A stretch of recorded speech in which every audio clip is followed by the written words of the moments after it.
estos modelos de causalidad con tres conceptos fundamentales. ¿Cuántos? ¿Perdón?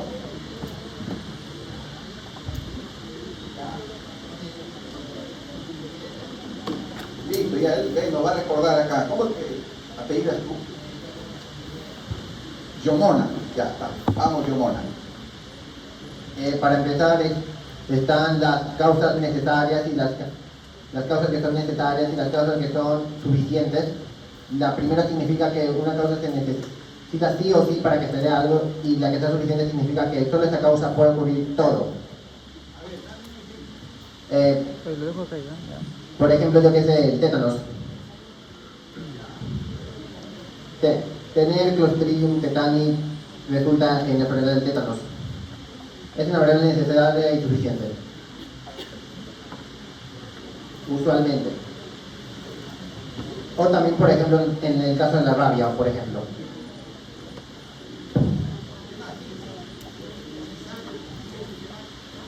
Otro modelo que recuerdo es el de factores. El que básicamente explica que todo es un conjunto de factores agarrados previamente que se terminan acumulando e interlazando para resultar un desenlace al final.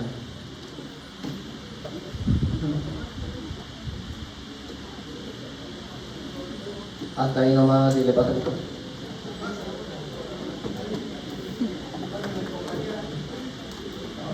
No quiere participar.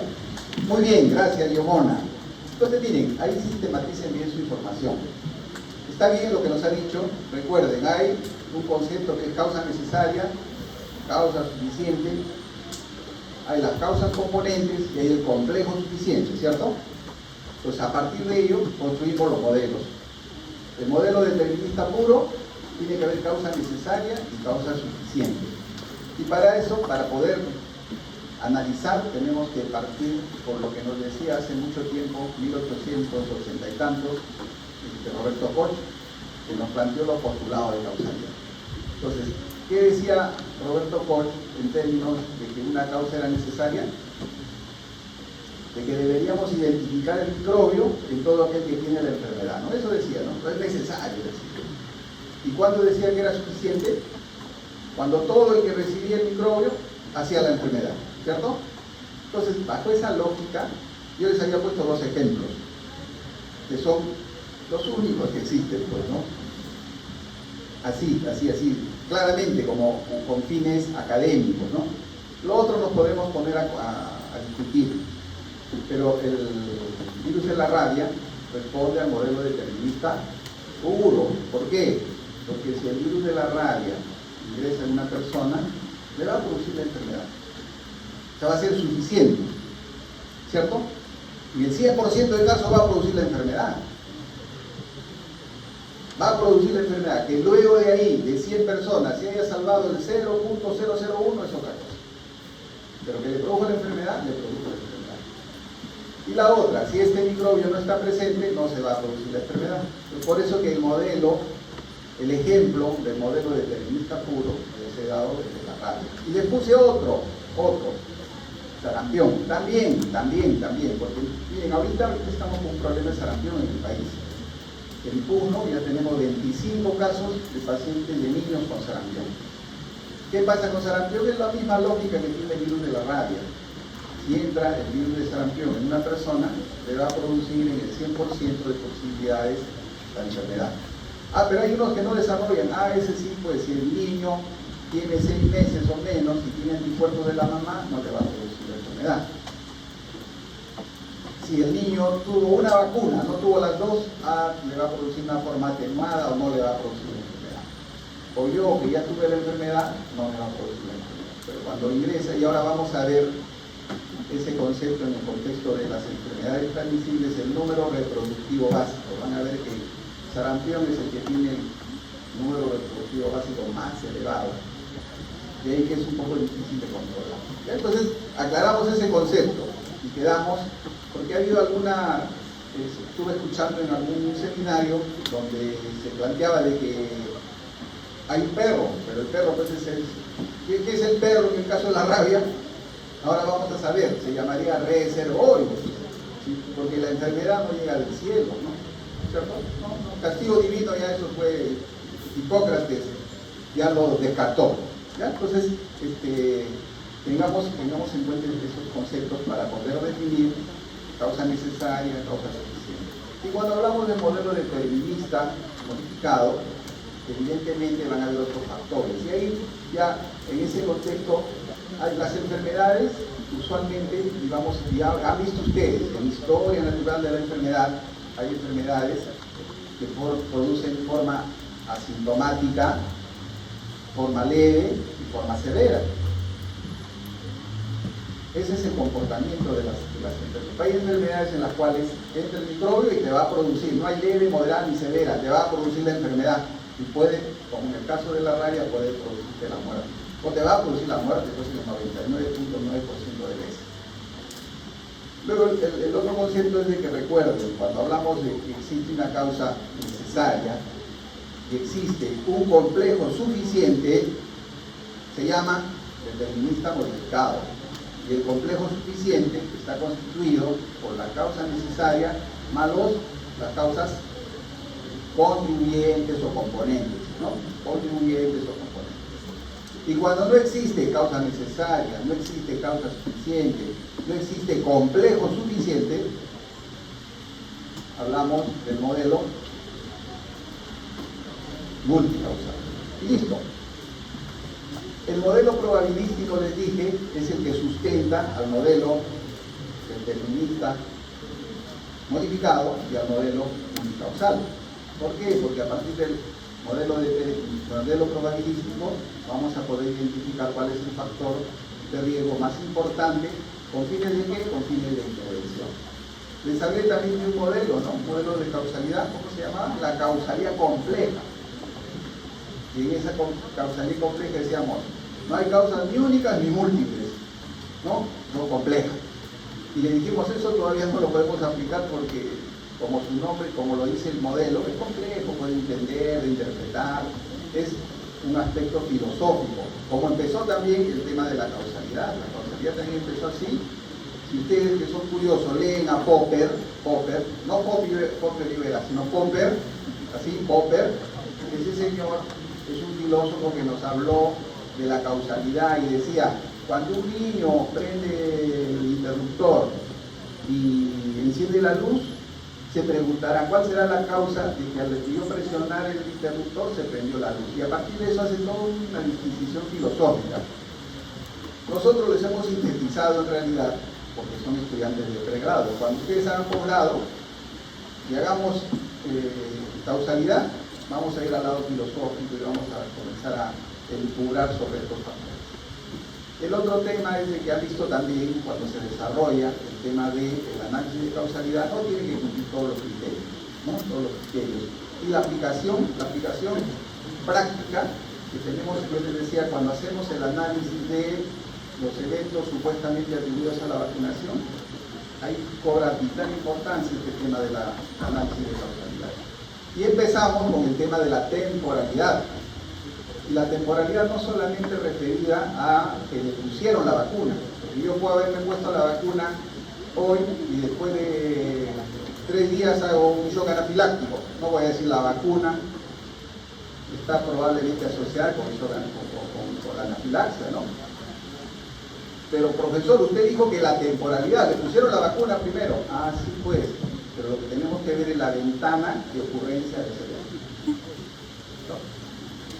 Y a partir de ello ya hacemos pues toda la aplicación de todos los criterios de causalidad que les hemos planteado. ¿Qué otra cosa más en causalidad que podemos reforzar? Sí, dime. Me alegra que esté preguntando, porque cuando preguntan yo me quedo contento porque ellos están estudiando. Que no pregunten que no he estudiado, recién va a preguntar o va a querer preguntar el día que tengamos el examen. Ahí así, profesor, esto podría decirme la ultimita.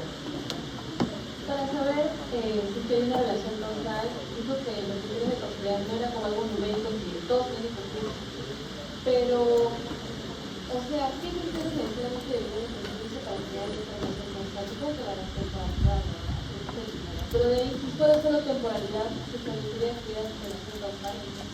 No, si solamente es temporalidad no se puede. Usualmente cuando se hace el análisis causal se cumple más de un criterio,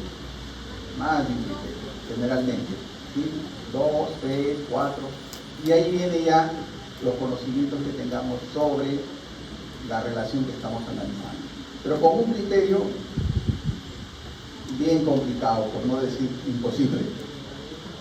El criterio, claro, porque no puede ser primero el efecto y después poner la causa y después el factor, ¿no? Imposible, ¿no? No puede estar la carreta delante de los caballos, no puede ser. Siempre tiene que haber temporalidad.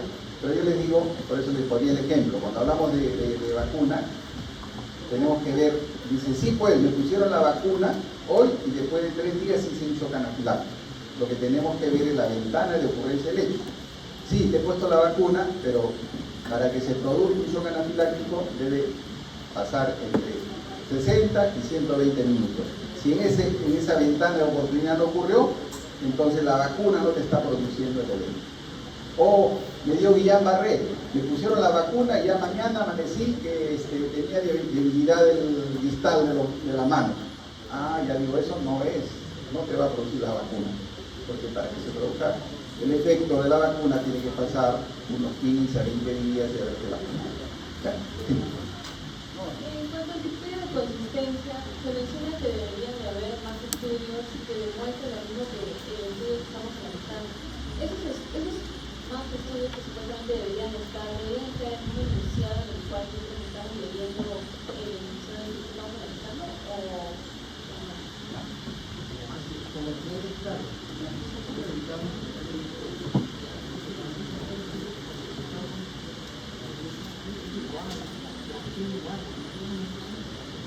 Ya. No, claro, no pueden haber estudios de resultados iguales, similares, no que digan, que nos orienten a que la asociación que yo estoy analizando sea reforzado por otros estudios que demuestran que también hay asociación, ¿no? O sea, dice, fumar produce cáncer del pulmón, y hay 10 estudios que me dicen que sí. 10 estudios dicen, así pues, estamos viendo de que hay asociación. Y eso lo demostramos con qué. Y les he puesto ahí un ejemplo, un gráfico con unos palitos, unos rombitos, unos cuadraditos con unos bigotitos, ¿no?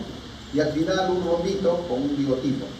Entonces, esos cuadraditos es la medida puntual y los bigotitos son los intervalos de confianza. ¿Y eso cómo se llama? Ahí dice ese se llama gráfico de Forest Plot, ¿cierto? En el modelo multicausal también sería causa no necesaria y no suficiente. Es lo mismo que decir, ¿cómo es el otro nombre? ¿Cuál es el otro nombre que usted dijo? El otro nombre que usted dijo. Yo dije multicausal, claro. Y el otro dije el modelo probabilístico. ¿A eso te refieres o mencioné otra cosa? No sé.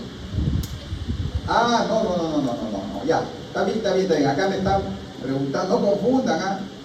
El modelo multicausal es el modelo multicausal, donde no hay causa necesaria ni suficiente. El modelo de causalidad compleja, y yo les he puesto un gráfico ahí, dice el modelo de causalidad compleja, dice, no es ni único ni múltiple. Ya con eso me está diciendo de que no responde a los modelos que hemos mencionado, ni al modelo multicausal, ni al modelo unicausal, ni al modelo determinista modificado. El modelo determinista modificado, no, sí pues, por eso escuchen, escuchen, yo les he dicho, el modelo determinista modificado tiene una causa necesaria y un complejo suficiente. Complejo suficiente es igual a decir, a decir que es suficiente. El complejo suficiente es cuando se junta la causa necesaria y las causas, ¿qué dijimos? Contribuyentes. Tú sumas las causas contribuyentes más la causa necesaria, todo eso conforma el complejo suficiente. ¿Y qué es el complejo suficiente? Son aquellas condiciones mínimas que por sí solas producen la enfermedad. ¿Sí? Y el complejo, la causalidad compleja descarta, dice, no, eso no existe. La causalía es compleja, no es única ni múltiple, es compleja, es compleja. En ese análisis de complejidad nos dice de que las causas pueden ser efectos, los efectos pueden ser causas, y nos habla de una serie de elementos que son difíciles de entender. Por eso le digo, no nos metamos en querer analizar la causalidad compleja, entendamos de que la causalidad compleja descarta las otras formas de explicar la causalidad. O sea, la causalidad compleja descarta que hay causa necesaria, que hay causa suficiente, que hay factores complejos suficientes. ¿Ya? Eso es, no hay que confundir. Dime.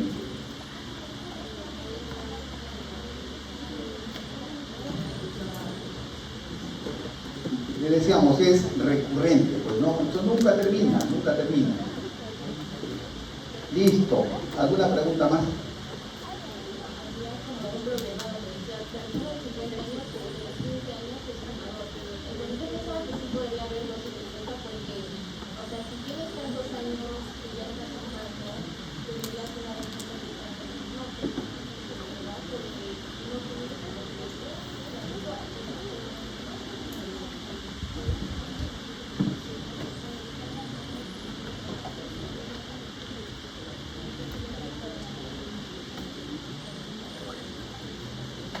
Entonces, miren, está bien la pregunta, pues en este escenario nos dicen, la persona ha fumado por 10 años.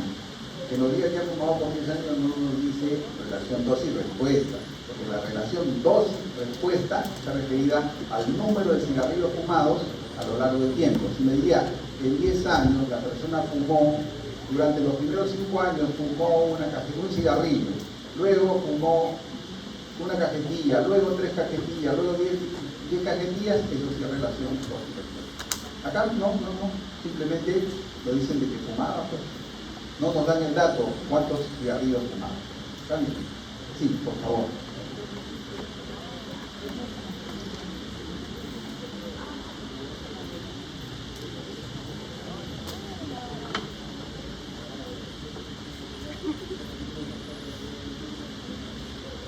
Perfecto. Y hay otra pregunta que siempre lleva confusión.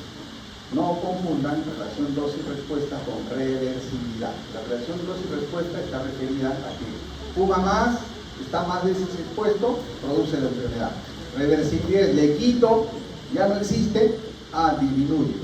Y eso lo podemos medir con el riesgo atribuible. Bueno, si eliminamos el factor de riesgo, ¿en cuánto se reducirá? Ya.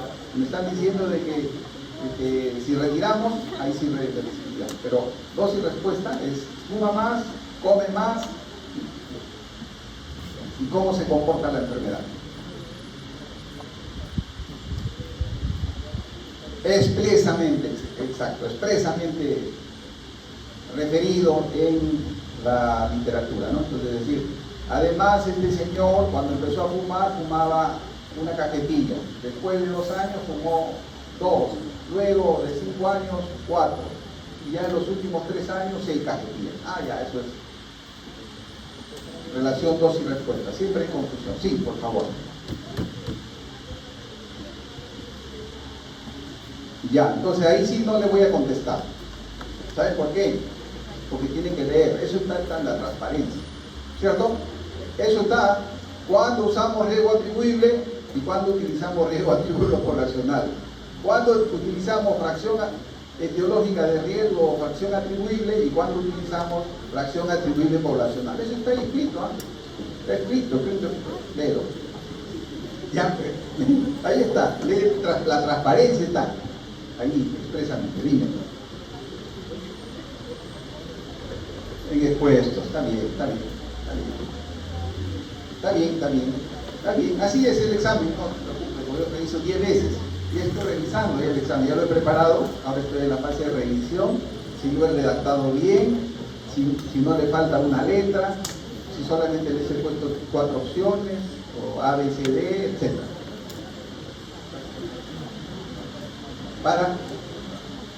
También, sí. También. Ustedes son tromes, pues. Claro. Sí. Es para que relacionen, sí. Hay preguntas también de ese tipo. Listo, ya saben cómo va a ser el examen. ¿Qué les toca a ustedes? Estudiar nomás.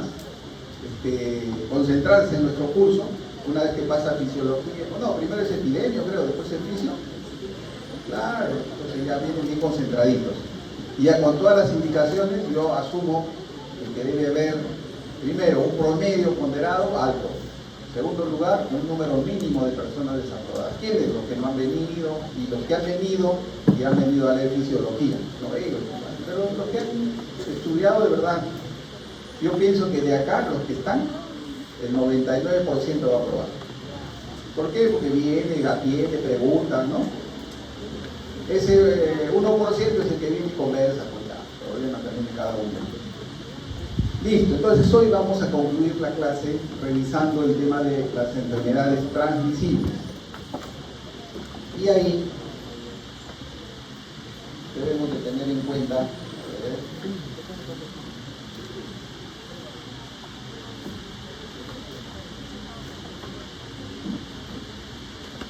esto de acá, miren, las enfermedades famosas transmisibles. Hemos tenido este problema complicado y les pongo pongo al mundo para decir que así ocurren, pues las enfermedades transmisibles se propagan a partir de un brote, que es lo que ocurrió con el SARS-CoV-2, ¿no? El SARS-CoV-2 empezó así, como un brote. Luego de ahí, como no se tomaron las medidas oportunamente, se convirtió en una epidemia y después tuvimos la famosa pandemia. Y la pandemia como producto de lo que vamos a ver en la siguiente lámina. Luego tenemos esto también, el MERS que felizmente se quedó en el Medio Oriente, ¿no? Los camellos, con los que transmiten este coronavirus también, ¿no? Felizmente se quedó allá. Este es un problema, entonces acá ya estamos hablando ya indirectamente, vamos a decir, de las enfermedades emergentes, porque son enfermedades emergentes, son nuevas. Y estas tendríamos que decir que son enfermedades emergentes, problemas que existían y que están volviendo a aparecer. Les comentaba que en el país tenemos estos dos problemas. El problema de sarampión ahora de manera aguda, con este brote, uno, me preocupa porque como las coberturas son bajas, la probabilidad de que siga, porque hasta hace 2 semanas teníamos 11 casos.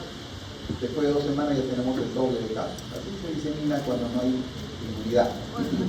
Y la tosferina, que es un poco, digamos, tiene menos posibilidad de ser transmitida, porque tiene un número de productivos un poquito menor que el sarampión, pero que igualmente preocupa, ¿no? En el tema de sarampión es fácil de prevenir. Es más, podríamos erradicar como se ha erradicado la viruela. Pero para eso tenemos primero que conseguir coberturas elevadas. En segundo lugar, pelear contra esos grupos antivacunas, y como ahora hay el famoso TikTok, las redes sociales, a veces ellos ganan por su información, como se hizo con el tema también del SARS-CoV-2. No sé si ustedes sacaban información donde aquel que se vacunaba se magnetizaba, y presentaban a la persona que se había vacunado y le ponían una cuchara y se le pegaba en el pecho porque se había vacunado. Otros decían que nos estaban poniendo un chip, ¿no? De los antivacunas. Entonces eso ha hecho que retrocedamos un poco en el tema de la administración, más en Europa que acá, pero las consecuencias las pagamos nosotros. ¿Cómo es que surgen estos problemas en nuestro país? Porque la gente viene infectada, hace la enfermedad y luego ocurre lo que estamos viendo. Como consecuencia de que de este problema también, ¿no? O sea, yo estoy acá y en 36 horas estoy en el otro mundo, ¿no? Y llego el periodo de incubación. Hago la enfermedad. Si mi enfermedad se transmite en el periodo de incubación, ya malogré a toda la tripulación del avión. Y cuando llego y hago la enfermedad, voy a seguir contagiando con esa relación. Entonces, este es otro problema, el tema de la globalización, que va a determinar nuevos escenarios epidemiológicos. Adicionalmente a esto, tenemos el tema del famoso cambio climático, que lo vamos a ver. También incluye el cambio climático en la presencia de estas enfermedades que vamos a tratar. Vamos a recordar algunos aspectos por qué es importante que estemos revisando este tema en epidemiología. Y para eso debemos decir de que VIH ha cobrado en el mundo más de 36 millones de vidas. Es uno de los problemas de salud que ha cobrado un número importante de vidas. La otra es de que por tuberculosis, ¿no? Por tuberculosis todavía muere 1,5 millones y es la segunda causa de muertes infecciosas más importante del mundo después del COVID. El otro tema es de que en los niños menores de 5 años el 77% muere por malaria. Y esta es una enfermedad huérfana, vamos a decir, ¿no? Nadie le da importancia ahora. Y luego tenemos que en el 2000 han recibido tratamiento más de 1.000 millones de personas con estas enfermedades tropicales desatendidas. Estas enfermedades tropicales desatendidas incluyen a la malaria, incluyen al dengue, incluyen a la echinococcosis, incluyen estas enfermedades transmisibles desatendidas, incluye a la enfermedad de Chagas, incluye a la UTA. Son enfermedades que no le damos mucha importancia, ¿no? Pero que producen un impacto. Podríamos hablar también de leptospirosis, también como una enfermedad transmisible desatendida, que ahorita en el país es un problema también, ¿no? Y se ha convertido en un problema, ¿por qué? Porque a diferencia del año pasado ha producido un número mayor de muertes. Casi hemos tenido 13 fallecidos hasta la semana 13, que ha sido la semana anterior, y que comparativamente con el año pasado hemos cuadruplicado el número. Sí, cuadruplicado, porque hemos tenido 3 casos hasta esta semana y ahora tenemos ya 13 casos. Entonces también es una enfermedad transmisible desatendida. Y a propósito de leptospira, es una enfermedad que la tenemos en Lima también, ¿no? La tenemos en Lima, y en todas las DIMs, vamos a decir, en todos los conos de Lima, norte, sur, este y oeste, hay leptospira, ¿no? Los perritos, a sus perritos los vacunan contra la leptospira, ¿no? Los que tienen perritos, sí, pues los vacunan contra la leptospira. No hay vacuna para los seres humanos todavía, pero para los perritos sí, que hay que vacunarlos cada 2 años, creo, ¿no? Y los perritos son una fuente de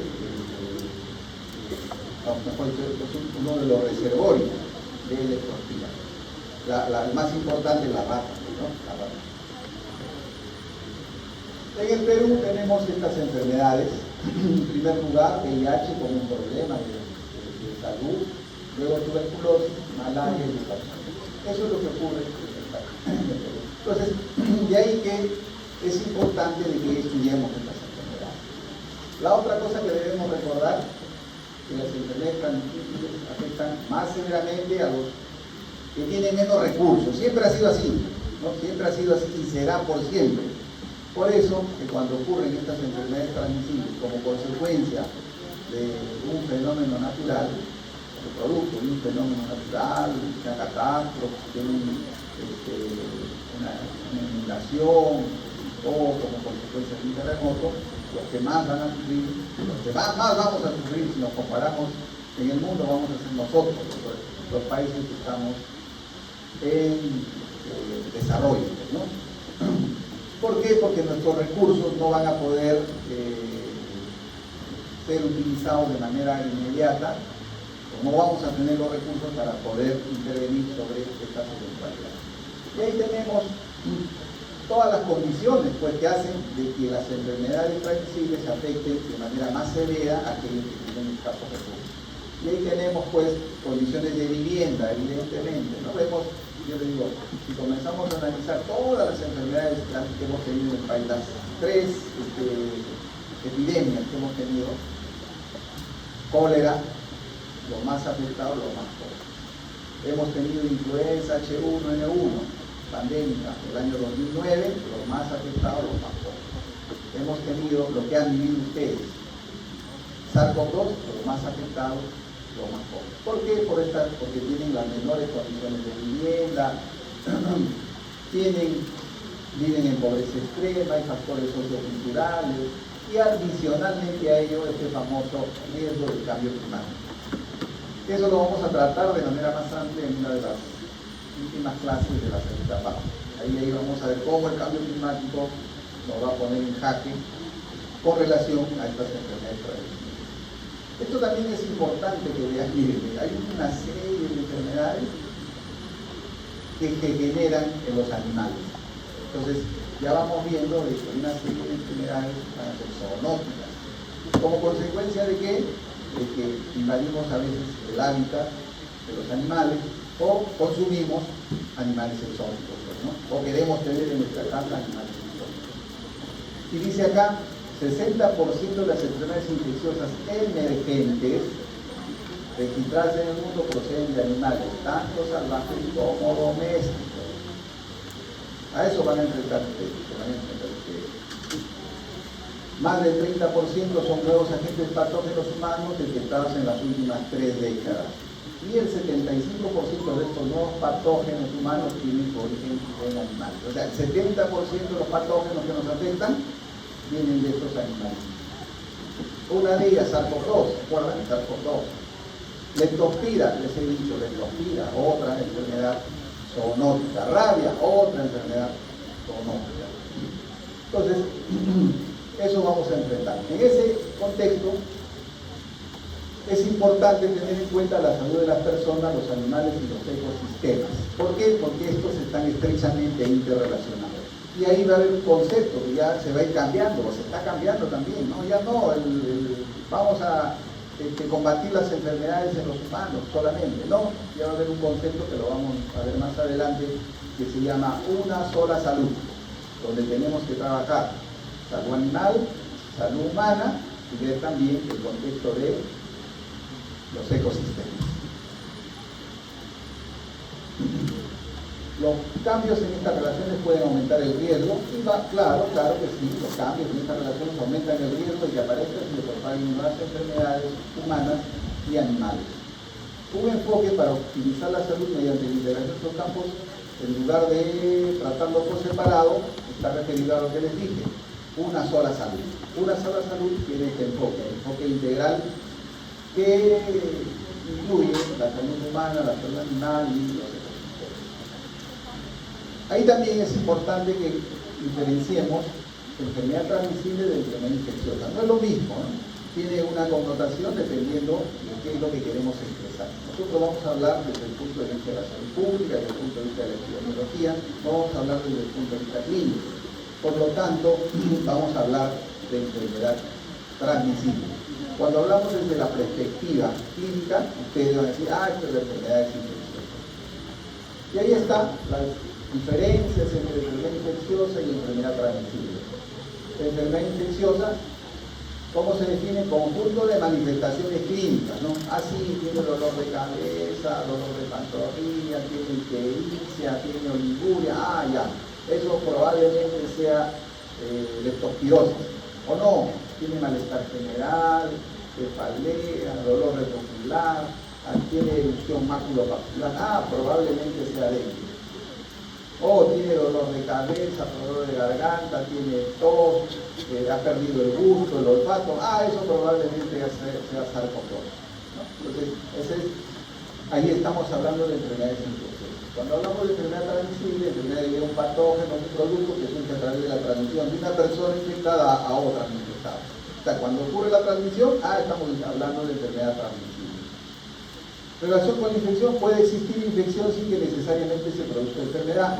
En cambio, la enfermedad transmisible implica necesariamente transmisión, pero la transmisión tampoco necesariamente traduce enfermedad, ¿cierto? También eso debe de tener presente. El enfoque principal reconoce, claro, signos y síntomas, manifestaciones clínicas, que es lo que ustedes van a llenar cuando venga su paciente, pues, ¿no? Signos, fiebre, dolor abdominal, ictericia. Y ahí en esas palabritas que les estoy diciendo ya entiendo que ustedes están diferenciando cuál de esas es un signo y cuál es un síntoma, ¿no? Sí saben eso, ¿cierto? Que es un signo y que es un síntoma.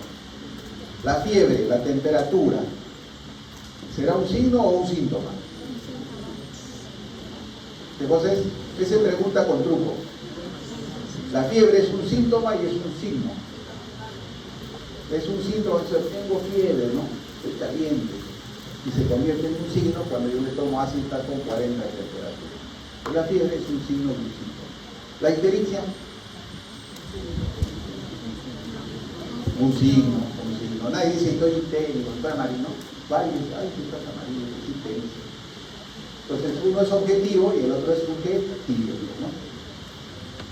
Y eso es lo que se reconoce en la enfermedad infecciosa. En cambio, en la enfermedad transmisible lo que vamos a hacer es identificar y controlar los mecanismos de transmisión y proteger a la comunidad. Y eso es lo que vamos a revisar toda la cadena de transmisión en el contexto de las enfermedades transmisibles.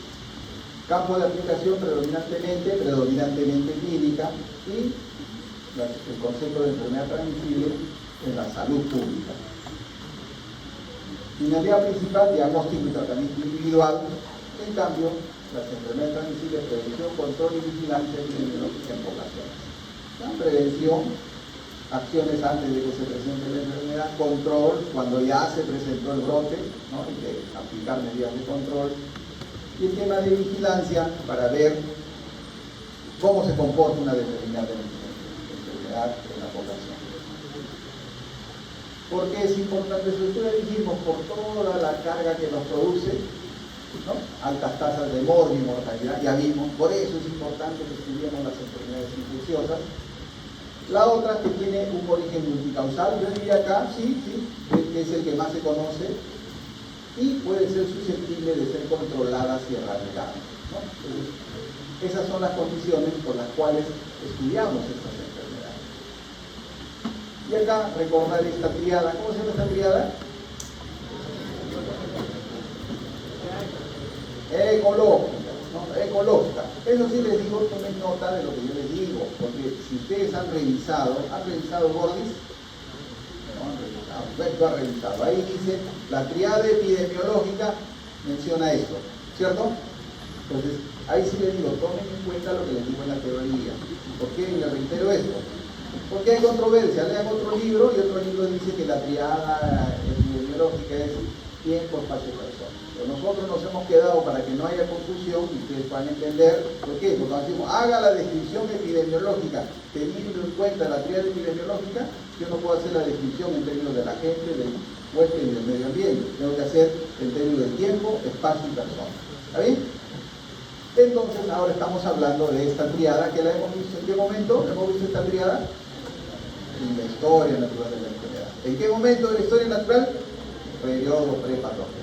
Entonces, eso es lo que ocurre en la cadena epidemiológica. Lo primero que ocurre, la presencia de un agente, de un huésped y del medio ambiente, y si se rompe el equilibrio por N causas, puede producirse la enfermedad. Entonces, como principio. Esto también es importante que recordemos, ¿no? El resultado de la exposición del huésped a un agente infeccioso. ¿Qué pasa cuando uno se expone a un agente infeccioso? Juegan dos elementos, el tema de la infectividad y el tema de la susceptibilidad, ¿no? Eso es lo que decíamos, de la infectividad y de la susceptibilidad del huésped. Dependiendo de eso, puede haber no infección, puede quedarse colonizada o puede producirse la infección. De la colonización puede pasar a la infección o directamente, una vez que se infecta, puede hacer la infección.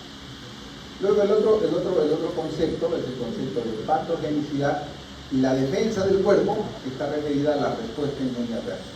Esto también hemos revisado, por eso les digo, si ustedes han aprendido todo lo que hemos revisado a lo largo de este primer capítulo, ya es fácil. Voy a patogenicidad, sí, profesor, eso es fácil, la patogenicidad es tal cosa. ¿Cómo se mide? Se mide con tal indicador. ¿Listo? Ya está.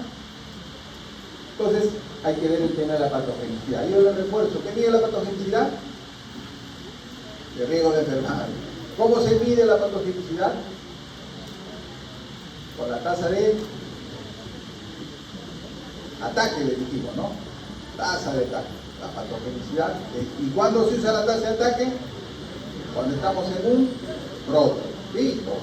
Epidemiología básico. Entonces, dependiendo de la patogenicidad, se va a producir una mayor o menor cantidad de enfermos.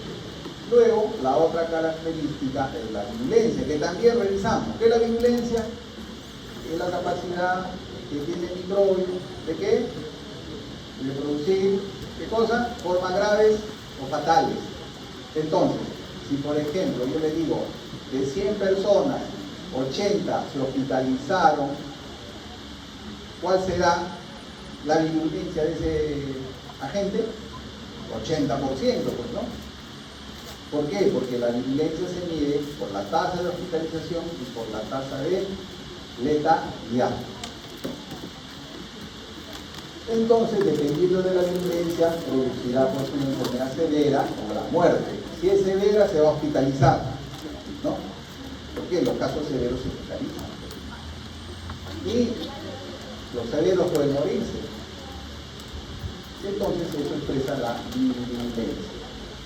No solo puede ocurrir esto, sino si la respuesta inmune es protectora, se va a producir la recuperación, ya sea de la enfermedad como de la forma severa de la enfermedad. ¿Está bien? Listo, ya tenemos conceptos de infectividad, patogenicidad y virulencia que la hemos revisado y que estamos volviendo a retomar. Y en ese contexto aterrizamos con esta famosa cadena de transmisión. Y la cadena de transmisión incluye, siempre, mire, yo pues le pongo un número, dice, uno es el agente causal, así empieza la cadena de transmisión, o la identificación del agente causal. Entonces, cuando hagan su ejercicio, no pongan, yo le quiero poner el reservorio, que el profesor empieza con el reservorio. No, casualmente la cadena es así. ¿Por qué? Y dirán ustedes, ¿pero por qué no, profesor? Yo quiero que sea primero la puerta de salida. No, ¿por qué? Porque vamos a debe tener una secuencia y en segundo lugar, en cada eslabón de la cadena vamos a poder aplicar medidas de prevención o medidas de control. Entonces empieza con el agente causal, luego tenemos un reservorio del agente, la puerta de salida del agente a partir del huésped, el modo de transmisión del agente hacia el nuevo huésped, la puerta de entrada y la susceptibilidad del huésped. Ponemos susceptibilidad porque si ponemos huésped inmune, ya se cortó la cadena de transmisión. Por eso que las enfermedades transmisibles son las más fáciles. Las enfermedades transmisibles que se pueden prevenir por vacuna son, diríamos, si cumpliésemos con vacunar adecuadamente, son las más fáciles de controlar. Y ahí viene el concepto de que la única enfermedad que se ha podido erradicar ha sido la viruela. ¿En qué año? No, 1980. 1980 se erradicó. Casualmente, ¿por qué? Porque es una enfermedad que logra que el huésped susceptible se convierta en un huésped inmune. Y hubieron otras condiciones que favorecieron para que la viruela se pueda erradicar. Miren toda la cantidad de agentes causales que hay, ¿no?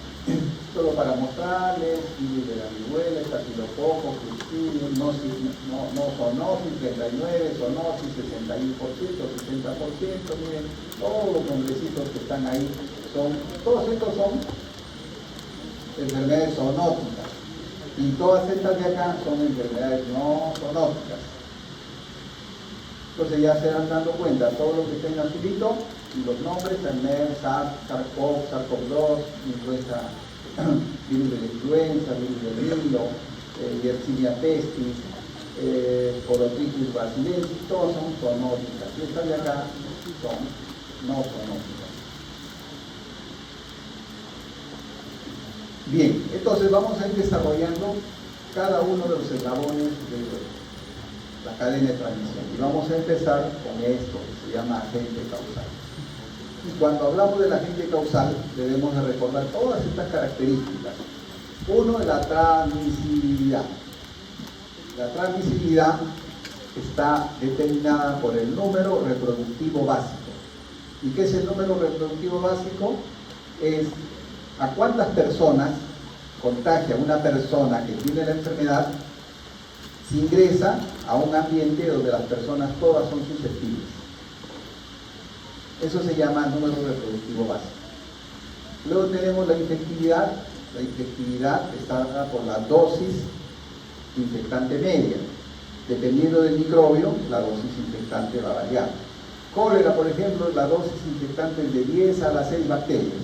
O sea, yo tengo que ingerir 10 a las 6 bacterias para que pueda desarrollar la enfermedad. Obviamente estamos hablando si las condiciones del organismo son adecuadas, ¿no? Porque si es un paciente que tiene hipocloridia, seguramente con menos dosis infectante, pero estamos hablando en términos generales. 10 a las 6 bacterias produce cólera. Hay otro microbio que se llama, ¿cómo se llama? Shigella. La Shigella requiere en cambio 10 a la 2 bacterias. 10 a la 2 bacterias. O sea, con 100 bacterias, si comemos en nuestro sanduchito o en nuestra hamburguesa, nos va a dar una diarrea mesenterica. A eso se llama infectividad. Patogenicidad ya revisamos, virulencia ya revisamos, mutagenicidad, la capacidad de cambiar que tiene el microbio para poder producir enfermedad, ¿no? La mutagenicidad, la recombinación que tiene, lo que ocurre con aquellos microbios que proceden de los animales, perdón, de los animales de vida salvaje, que luego se adaptan a la vida de los animales de los tenemos domésticos y luego pasan a nosotros. Primero mutación, sufren mutaciones en el animal original y recombinación en el animal doméstico, que es lo que ha ocurrido con influenza H1N1, por ejemplo, ¿no? O lo que ha ocurrido con SARS-CoV-2, que vino del famoso murciélago y se entró hasta, por lo menos hasta donde yo leí, se planteaba que era a ese animalito, el pangolín, que luego nosotros lo utilizamos y hicimos la enfermedad. No por comer, sino por las secreciones internas. Y luego ya ocurrió todo lo que ha ocurrido, ¿no?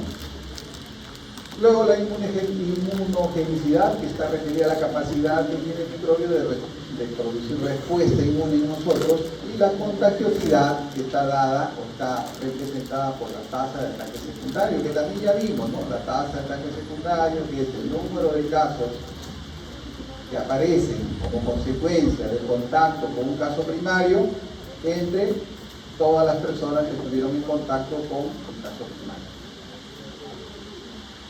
Acá les he traído esto en términos del número reproductivo básico para mostrarles que cada enfermedad tiene un número reproductivo básico diferente, ¿no?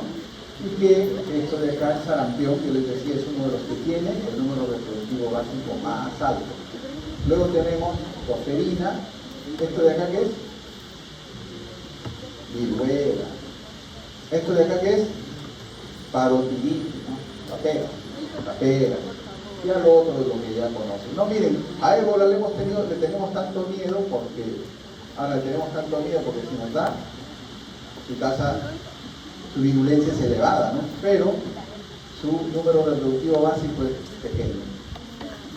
El otro concepto también que existe, los virus, por ejemplo, es decir, que cuando un virus produce una alta o tiene elevada virulencia, es decir, una alta letalidad, su capacidad de propagación se reduce, ¿no? ¿Por qué? Porque el virus, para poder transmitirse, requiere de ¿qué? De un huésped, necesita de nosotros, de nuestro material genético. Si mata, ya no hay cómo se reproduce. Entonces, y acá les he puesto otra cosa, que es el número reproductivo efectivo. Y el número reproductivo efectivo está referido a cómo se comporta un microbio cuando ya existe inmunidad en la comunidad. Y cuando tenemos un número reproductivo menor de 1, decimos de que la epidemia se está controlando. Cuando el número reproductivo efectivo es mayor de 1, decimos, no, todavía no estamos controlando la epidemia. Entonces, esto es para ver cómo se controla una epidemia, ¿no? Y eso es lo que se hizo con COVID, pues se monitoreaba el número, luego de que ya ocurrió el evento, había personas con inmunidad, se comenzó a monitorear el número reproductivo efectivo para ver si las acciones que se estaban llevando a cabo estaban teniendo efecto para controlar la epidemia. Listo. Miren, y esto de acá, esto tiene relación con la cobertura que debe tener.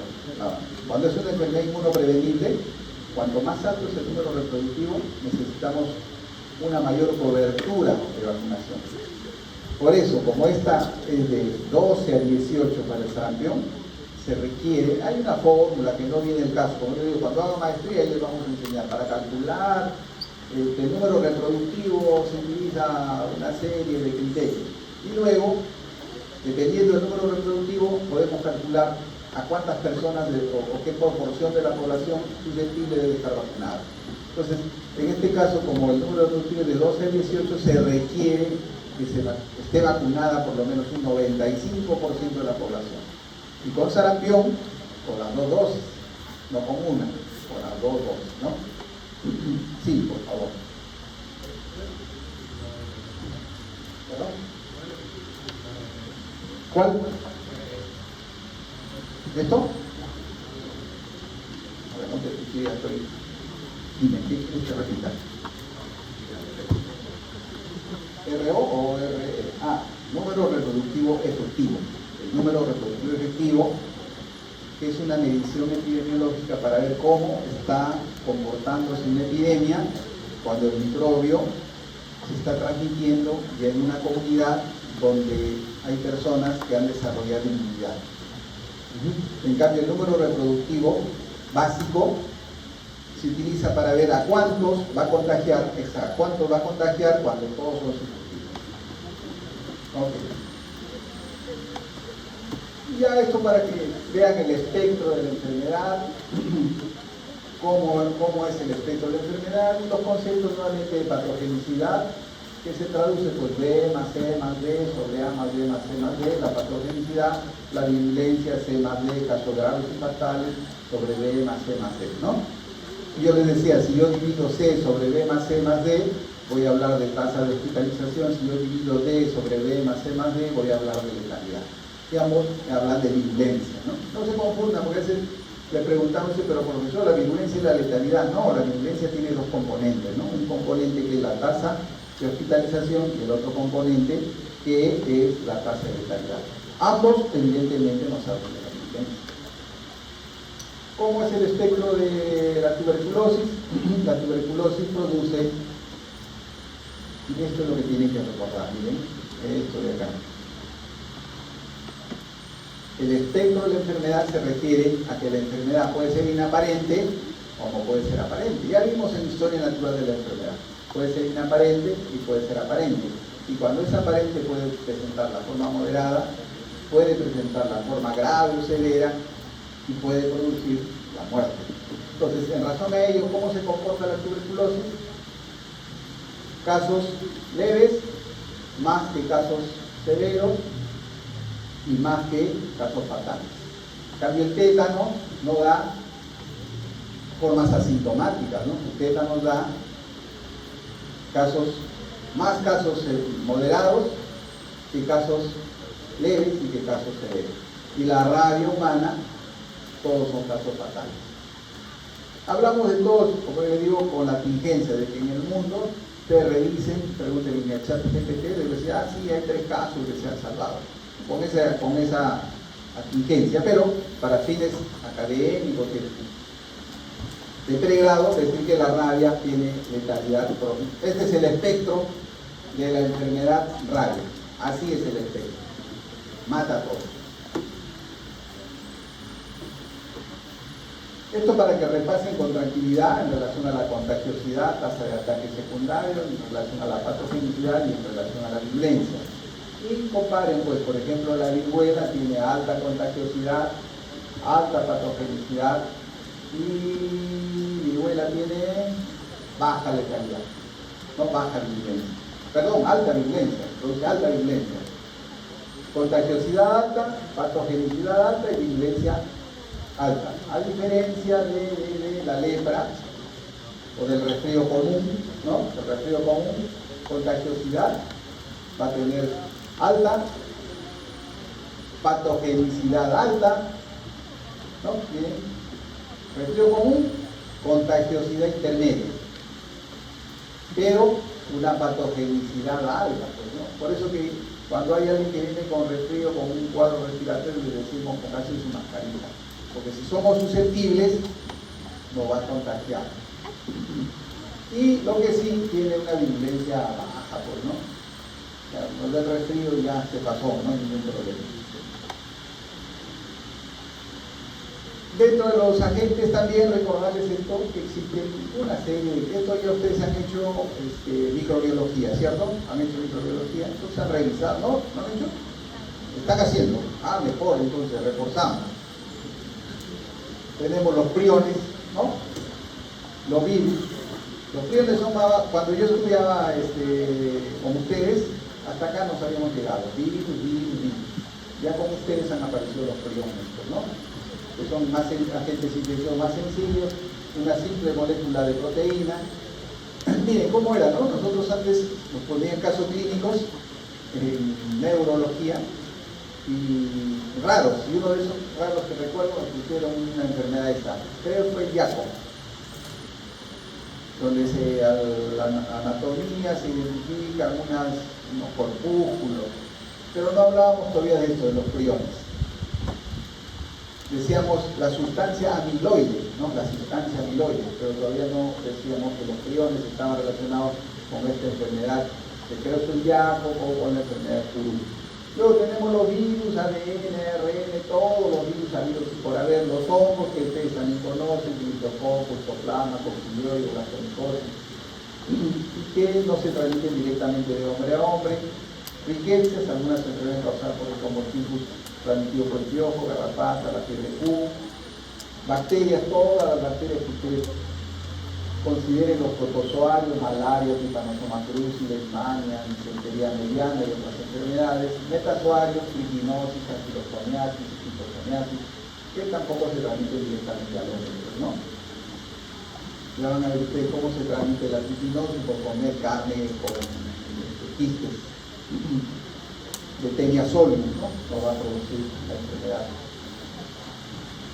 Luego tenemos el reservorio. ¿Qué es el reservorio? Es el hábitat normal en el cual la gente vive, se multiplica y o crece. Incluye al hombre, los animales y al medio ambiente. Y ahí tenemos estos conceptos en el reservorio del agente. Caso clínico, aquellas personas que sufren clínicamente la enfermedad con signos y síntomas. Si la persona tiene signos y síntomas, se denomina caso clínico. Casos subclínicos son pacientes con síntomas tan vagos o imprecisos. Pródromos, ¿no? Que tienen casos subclínicos. Y que no buscan atención médica. Y estos casos subclínicos son aquellos que van a transmitir las enfermedades, porque van a deambular libremente, manteniendo contacto con muchas personas, lo que va a incrementar el riesgo de que la enfermedad se propague. Y portador, personas que sin presentar signos y síntomas, los diferencian. Caso clínico tiene síntomas, subclínico tiene síntomas vagos, y el portador, aquel que no presenta signos ni síntomas. El grado de peligro potencial para la comunidad depende de la frecuencia con que el portador contacte con susceptibles. Ya vamos a ver la historia de la famosa Maggie tifoidea, que era una portadora, y que van a ver cómo por la frecuencia que tenía ella de contacto con las personas susceptibles producía enfermedad. Suele ser un estado transitorio, aunque también hay portadores crónicos, ¿no? También hay portadores crónicos. Entonces, caso clínico, subclínico y portador dentro del reservorio. Infección inaparente, caso subclínico, individuos ya les dijimos que tienen infección, pero no están signos ni síntomas. Poliomielitis, acá están los ejemplos, la poliomielitis, la hepatitis A, miren, la poliomielitis. Ya ustedes tampoco verán casos de poliomielitis. Ya es ojalá que no veamos, porque si las coberturas disminuyen, el riesgo también existe.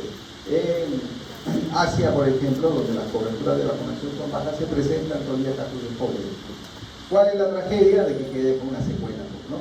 Pero miren, dice, de cada 100 infectados uno hace la enfermedad paralítica, pero ese uno que hace la enfermedad paralítica condiciona pues toda una carga para el Estado, una carga para la familia y limita la actividad de la persona que la sufre. 4 la enfermedad no paralítica y 95 hacen infección inaparente.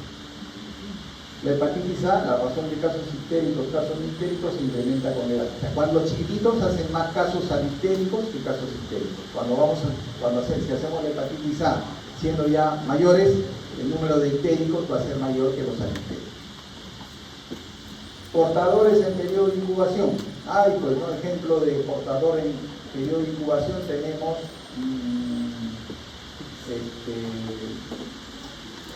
sarampión, por ejemplo, ¿no? Sarampión es un portador en periodo de incubación. Varicela también portador en periodo de incubación. Acá tenemos hepatitis B también, la rabia canina también, ¿no? El virus puede estar presente en la saliva 5 días antes del inicio de los síntomas en el carrito, ¿no? Luego tenemos portadores convalecientes, individuos que después de experimentar una enfermedad aguda continúan siendo infecciosos durante y después de la recuperación. Portador convaleciente, me recuperé, pero sigo eliminando el microbio. Portador crónico, esto es lo que les decía, ¿no? Individuos quienes continúan albergando al agente infeccioso por un año o más. Esta situación se encuentra en la fiebre tifoidea y en la hepatitis viral. Esta es la historia de esta señora, Mari Tifoidea. Era una señora que se dedicaba al servicio doméstico en Estados Unidos. ¿Qué ocurría? Ocurría que ella iba a atender a una familia y de esa familia enfermaba un número y se moría. Entonces se comenzó, iba así, no solamente una familia, después atendió otra familia. Se comenzó a hacer la investigación epidemiológica y se determinó que esta señora era portadora crónica de tifoidea. Entonces se le prohibió que haga pues los servicios de cocina. Pese a esa prohibición, ella continuó y ocurrió de que lo que tenía que ocurrir contagió, pues no, porque esto se transmite, ya saben ustedes que la transmisión de la fiebre tifoidea es fecal oral. Pues ya ahí vamos viendo de que esta señora iba al baño, se lavaba las manos, no se lavaba las manos, cocinaba y esas comiditas se las entregaba para quienes cocinaban. Se enfermaban y de los que enfermaban morían. Entonces, ella, pese a esa restricción, continuó haciendo la labor y cuando ocurrió esa situación, la cogieron y la mejor manera de cortar la cadena de transmisión en esa época fue metiéndola a la cárcel, ¿no? Entonces ella estuvo encarcelada. Esa es la historia de la famosa Mari Tifoidea. Y este es un ejemplo de portador crónico. Existe, en la tifoidea hay personas que se comportan como portadores crónicos. Dime.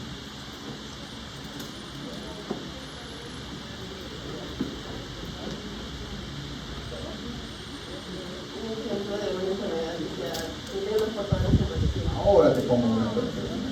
Sí, ahora van los ejemplos. Está bien, portador convaleciente. Un ejemplo es el cólera, por ejemplo. El cólera es un portador convaleciente. Una persona que ya se recuperó, pero sigue eliminando el virus cólera por la sangre. Ese es un portador convaleciente. Aquí está, casos clínicos agudos. Ébola. Periodo de incubación, manifestaciones clínicas, y este caso clínico agudo va a contagiar solo cuando hace la enfermedad clínica. Es un caso clínico agudo. ¿Está bien?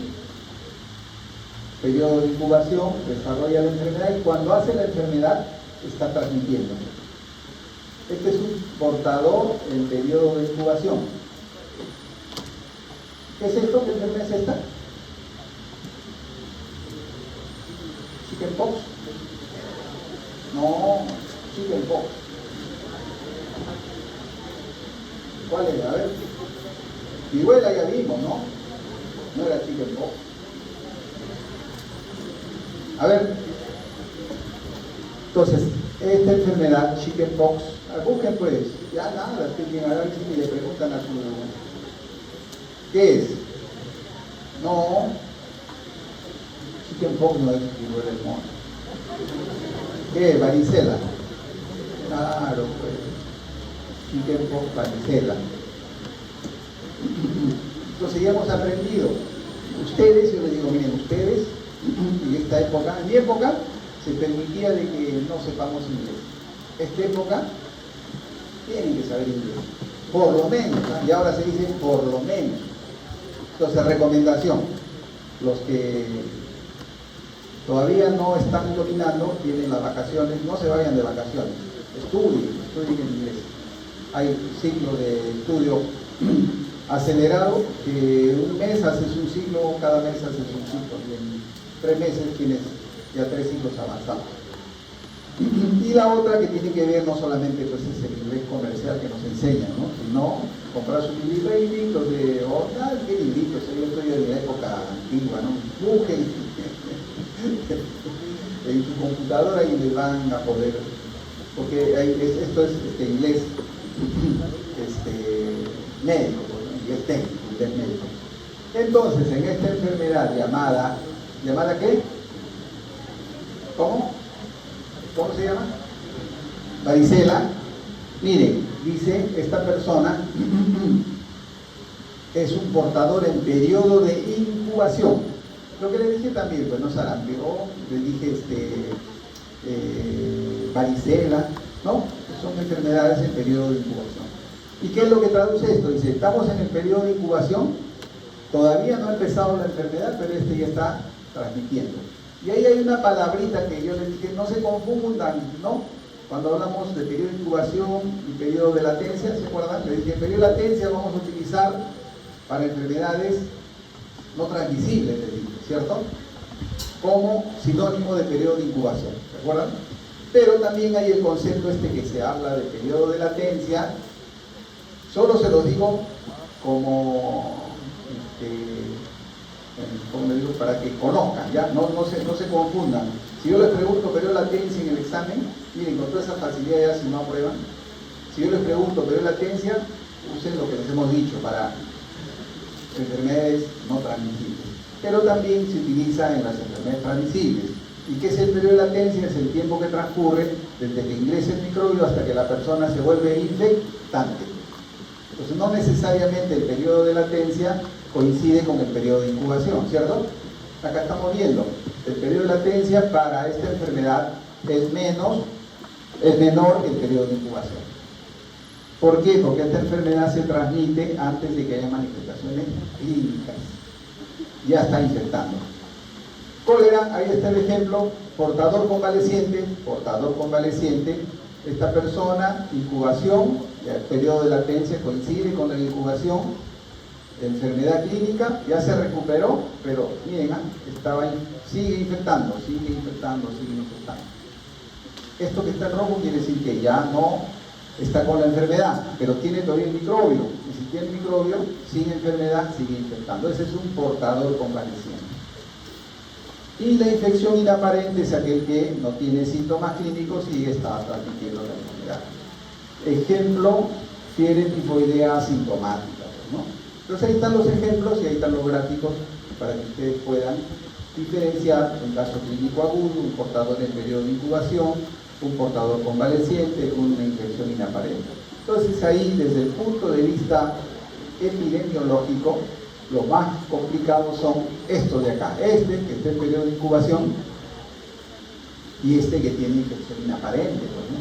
Está enfermo, pero no tiene síntomas, y si es una enfermedad que puedo transmitir de manera directa, voy a poner en riesgo a las demás personas, sin saber que estoy enfermo. O esta de acá, que está portador en periodo de incubación, portador en periodo de incubación también, no tengo todavía signos y síntomas, pero ya estoy infectando. Entonces yo vengo a la clase con mi sarampión, vengo a la clase con mi varicela, vengo a la clase con mi parotiditis.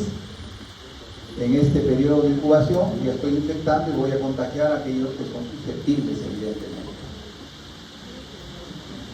Luego tenemos los reservorios y mecanismos de transmisión. Transmisión directa, individuo infectado a individuos susceptibles, ahí está esta enfermedad, por ejemplo, y las enfermedades de transmisión sexual en términos generales, pues, ¿no? Del individuo infectado al individuo susceptible. Transmisión directa del animal infectado a un individuo susceptible, también se puede transmitir de un animal infectado a un peste bubónica, nos han puesto. O ambiente contaminado, reservorio ambiental a un individuo susceptible. Amebas de vida libre, que hace tiempo no vemos, pero también es una enfermedad que ocurre. Esas amebas de vida libre producen afectación del cerebro, se llaman, si ustedes escuchan en alguna noticia, microbio come cerebro, recuerden que se llama ameba de vida libre. Y esas amebas de vida libre se encuentran, por ejemplo, en las piscinas, en los ríos, se encuentran. ¿A quiénes afecta? A las personas inmunosuprimidas. A nosotros no nos hace mayor problema, ¿no? ¿Cómo se adquiere? Cuando nos metemos, hacemos zambullida, ahí entra por la fosa nasal. Entonces ahí está la transmisión directa. Transmisión indirecta, un vector, individuo infectado y le pasa al individuo susceptible. Enfermedad de Chagas. La otra, el otro a través de un vector. ¿Qué enfermedad? Dengue, chikungunya, Zika, vector. Esta enfermedad de Chagas ya van a llevar, parásitos también están llevando ahora. Ya, entonces ahí les van a enseñar. ¿Ya han hablado de la enfermedad de Chagas todavía? Ya, esa es una enfermedad interesante. Este vector es bien tremendo. ¿Por qué? Porque planea, hace un planeamiento, no planeamiento sino de vuelo para que infecte. O sea, este vector sube la pared, porque esto nos ataca cuando estamos descansando. Uno está durmiendo, el vector sube por la pared hasta el lugar donde está la persona, y de ahí planea, pues se cae, y cae a su pechito. Y luego comienza a subir, hasta acá, hasta el ojo. Y ahí te muerde, gira y hace deposición. Y después se va. Tú en la mañana te rascas y entra el parásito. Y al día siguiente pasa, y eso ya le van a enseñar en clínica también, el famoso signo de Romaña, ¿no? Y al día siguiente con el ojo hinchado. Ya, es seguro que te ha mordido este vector de la Trypanosoma cruzi, le llaman, ¿no? Triatoma infesta, el triatoma infesta. Y individuo infectado, hospedero intermedio, la tenia solis, también lo que les decía, comemos la carne de este hospedero intermedio que tiene la tenia solis y nosotros hacemos la misma. Acá les he puesto ahí un libro, esto lo he sacado de un libro que está en Clinical Kit. Entonces, para que vean, miren las enfermedades, vean los reservorios. Dice, peste, ¿quién es el reservorio?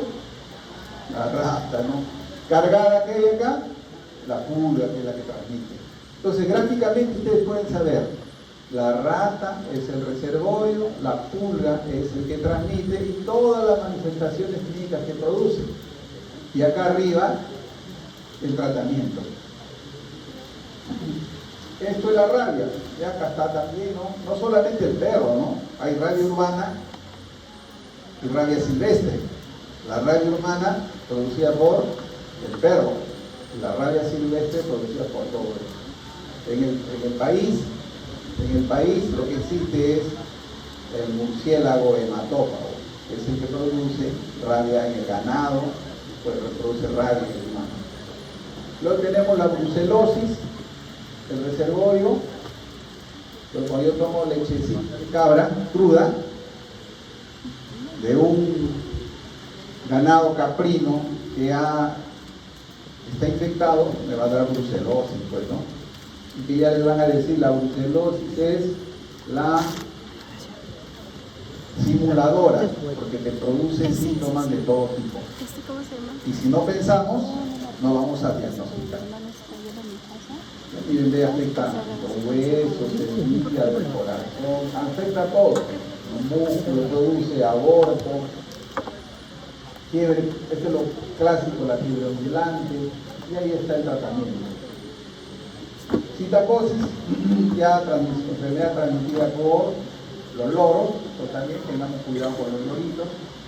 Esto es lo que les decía, miren, acá está censurado todavía esta rata, ¿no? Ahí dice censurado, porque la rata fricciona y contamina. Esta es una Justo hoy día estaba revisando sobre este tema de leptospirosis y acá está viendo de que está mencionando sobre una lata, ¿no? Un líquido X. La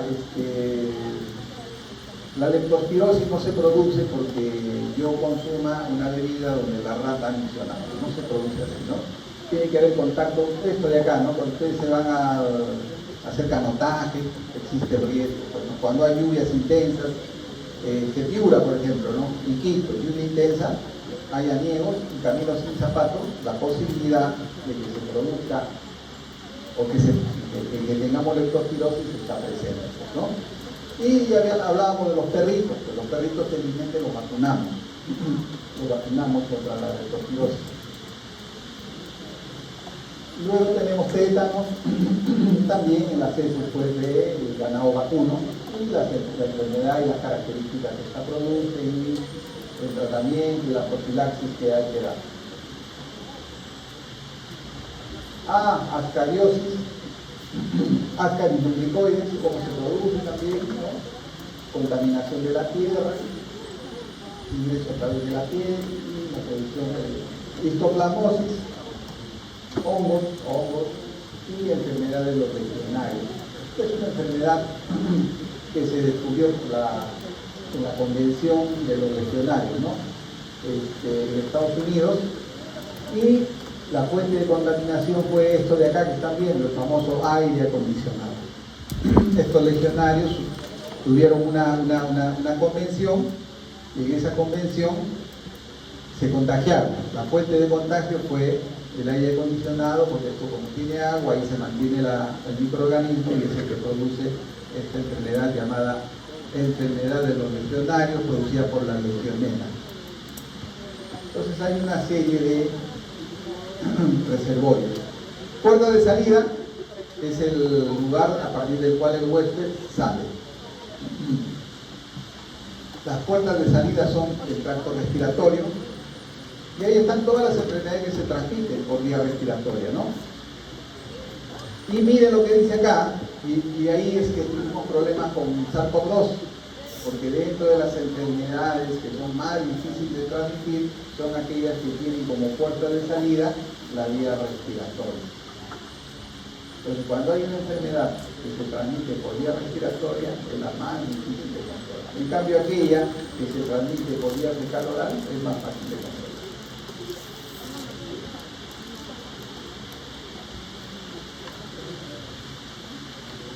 Dice asociar enfermedades tales como la sífilis, tracto urinario, gonorrea, leptospirosis, esquistosomiasis, ¿no? Puerta de salida. Tracto digestivo, enfermedades entéricas, hepatitis A, tifoidea, cólera, disentería. Y lo que dice, lo que les mencionaba, tracto digestivo son las de más fácil control. Cuando vino cólera, ciertamente se controló por de manera más rápida, ¿no? ¿Por qué? Porque simplemente lavándonos las manos, consumiendo alimentos cocidos, tomando agua hervida o clorada, se puede controlar esta enfermedad.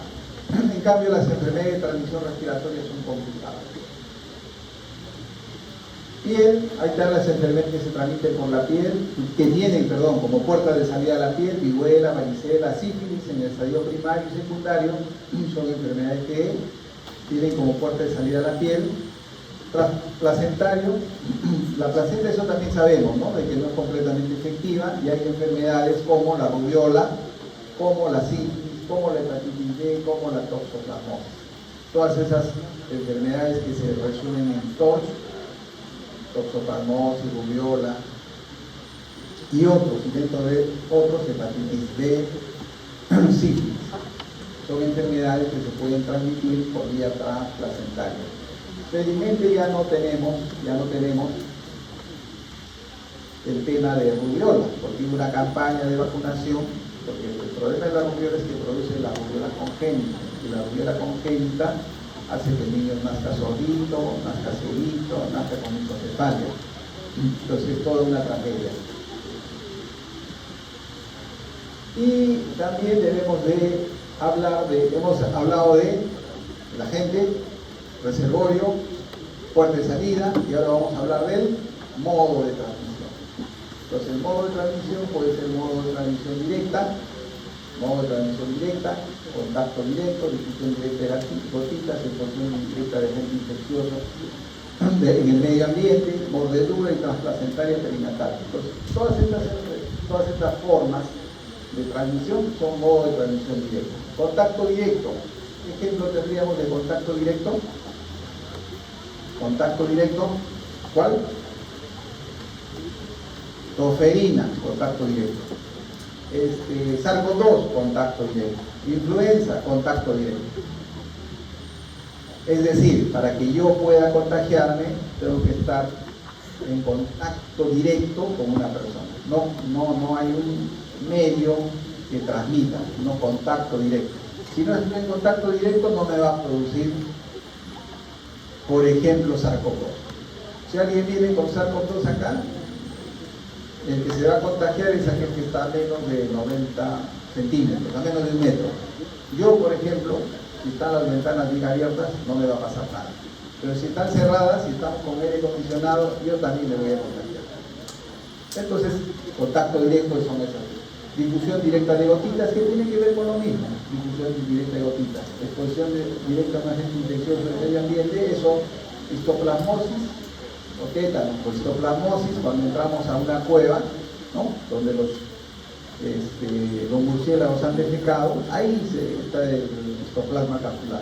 Entonces yo entro a una cueva, esos aerosoles van a hacer que yo pueda hacer esta enfermedad. Ya van a ver ustedes cuando les enseñe más adelante, que cuando sospechen histoplasmosis tienen que preguntar el antecedente epidemiológico. ¿A dónde fue el viaje usted? ¿Entró a una cueva? ¿Entró a un lugar donde había murciélagos? Ah, sí, entonces probablemente sea histoplasmosis. Exposición directa al agente infeccioso en el medio ambiente, tétanos, ¿no? Me resbalo, me caigo, sufro una herida tetanógena con un clavo oxidado, o en el campo estoy con pantalón corto, me resbalo, me rasguño la rodilla, o tengo una herida, contacto directo, tétano, puede desarrollar el tétano. Mordedura, contacto directo, ya esto está claro, ¿no? La rabia, por ejemplo, la rabia. Transplacentaria perinatal, toxoplasmosis, VIH, Zika y las otras que hemos mencionado. Modo de transmisión indirecta, hay transferencia indirecta desde el reservorio al huésped infectado. Tenemos vector biológico, mecánico y transmisión aeróbica. Son 3 formas. Vector biológico, ya hemos visto pues el Aedes aegypti, ¿no? Acá hay un hospedero intermediario también, y este es el caracol del agua, que produce, esto no tenemos en el país, ¿no? Esquistosoniasis y draculosis, por el momento. Pero yo digo, con el cambio climático, de repente ya ustedes estarán viendo estos casos de este tipo de enfermedades. Vector mecánico, tenemos shigellosis. ¿Quién es el vector mecánico de la shigellosis? La mosca, pues no. Y la mosca es bien higiénica. Una vez que se posen las deposiciones y se da nuestra fruta, a nuestro vegetal, ¿qué hace? Se lava las manos, ¿no? Se lava las manos.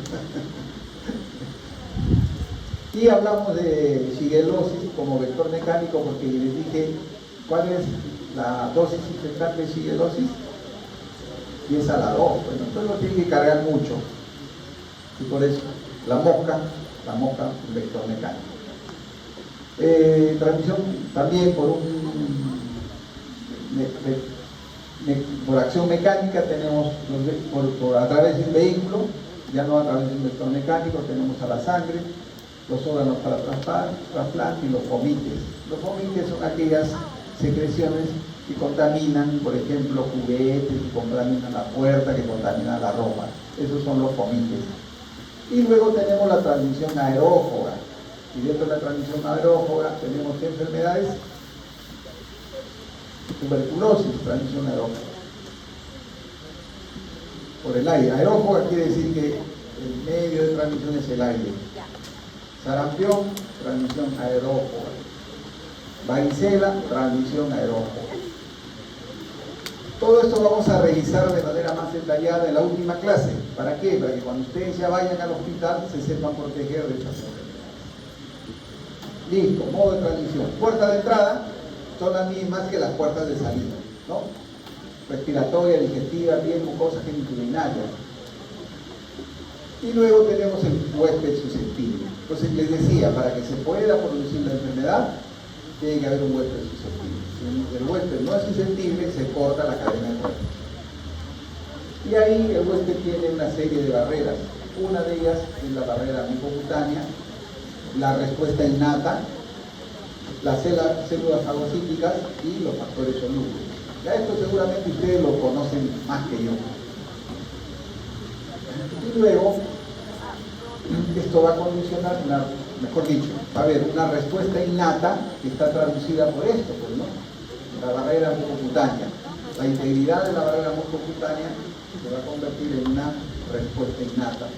Las células fagocíticas, ya los polimorfos nucleares, los fagocitos, los factores solubles, complemento, interleucina, interferón gamma, etcétera, etcétera, etcétera. No sé cuántas interleucinas hay ahora, ¿saben? ¿En cuántas interleucinas tenemos ya? Hasta donde yo estudié era interleucina 6. No sé cuántas habrán ahora, ya 20, 30, no sé. ¿Cuántas? Ya hay que aprenderlas, ¿sabes? Yo me aprendí las 6. Yo sabía cuál era el factor, cuál era la interleucina pirógena, cuál es la que produce fiebre. Y así tienen que aprender. No solo el número, sino la función. Y todo esto, miren, en mi época era raro hablar de estas cosas.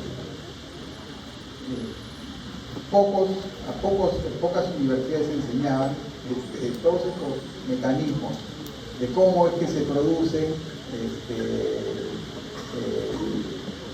el ingreso de un microbio al organismo, de los receptores. Eso se hablaba poco. Ahora ya ustedes son hombres, ustedes tienen que saber cómo entra, qué ocurre en la célula, etcétera, etcétera, etcétera. Y esa es la respuesta innata, ¿no? Aparece las células dendríticas primero, etcétera, etcétera. Y luego hay una respuesta inmune adaptativa que está generada por los linfocitos B y los linfocitos T. ¿Qué traducen qué tipo de inmunidad? Ya, pero ¿qué inmunidad producen los linfocitos B? Humoral, muchacho. Y los linfocitos T, celular. ¿Eso han estudiado todavía? Ya, pues, esas cosas, miren, esas son cosas, hitos que deben estar en tu cabeza, no solo para el examen. Yo estudiaba hace tanto tiempo y me acuerdo. Entonces, ¿qué hace cuando ustedes tienen el recuerdo? ¿Quieren profundizar? Agarran su libro, o ya que el libro también no agarran el libro. Agarran su computadora, entran en la clínica aquí, buscan el tema y en un minuto entienden todo lo que tienen que entender. Pero si no entendieron estas cosas básicas, se les va a hacer un mundo. Listo, entonces hay una respuesta innata y una respuesta adaptativa que está dada por los linfocitos B y los linfocitos C. Y luego viene la resistencia que está dada por la inmunidad activa y la inmunidad pasiva, ¿cierto? Hay inmunidad activa natural y artificial. ¿Cuál sería la inmunidad activa natural? Inmunidad activa natural. Inmunidad activa natural. ¿Cuál es? Cuando me dio la enfermedad, pues, me dio sarampión, es inmunidad activa natural, pues hice anticuerpos teniendo la enfermedad, ¿cierto? Pero cuando hago la enfermedad, adquiero inmunidad activa natural. Cuando me vacunan, inmunidad activa artificial, pues no me pusieron la vacuna ya, estoy generando anticuerpos. Luego tenemos la inmunidad pasiva natural, y es lo que dijo acá su compañero, es la transplacentaria, ¿no? Los anticuerpos que transmite la madre al niño. Y la inmunidad pasiva artificial son los anticuerpos. El anticuerpo, por ejemplo, la inmunoglobulina antirrábica, eso es inmunidad pasiva artificial. O el suero antitetánico, no la vacuna. Eso es inmunidad pasiva artificial. Todo lo que son anticuerpos que hemos obtenido y se lo administramos a una persona, eso se traduce en inmunidad pasiva artificial. No lo produce, le estoy poniendo pues el anticuerpo, ¿no? Le estoy poniendo el anticuerpo. No el antígeno, si es antígeno se llama inmunidad activa artificial, ¿no es cierto?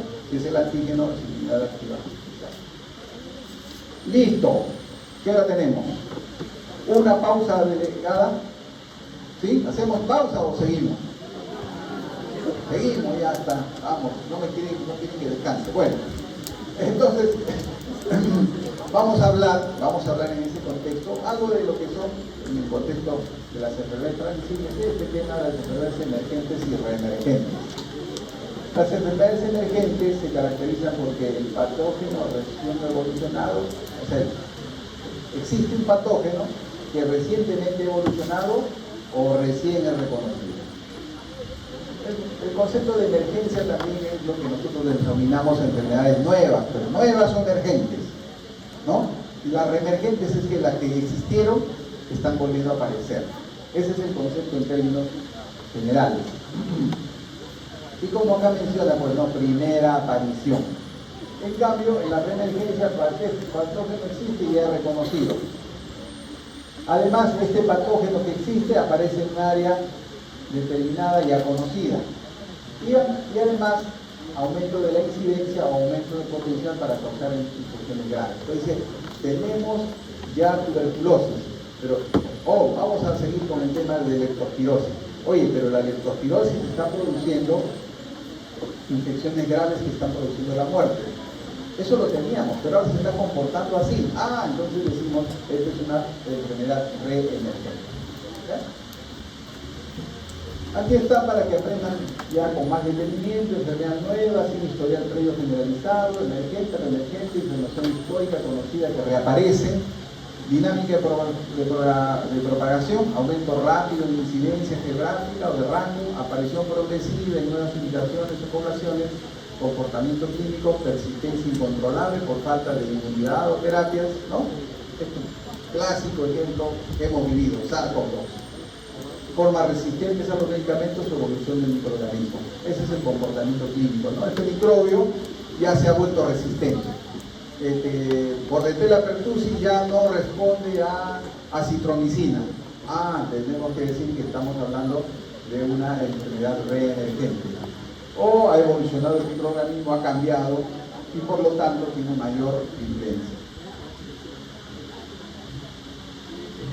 O sea, la pregunta sería, doctor, ¿por qué ocurren enfermedades infecciosas emergentes o reemergentes?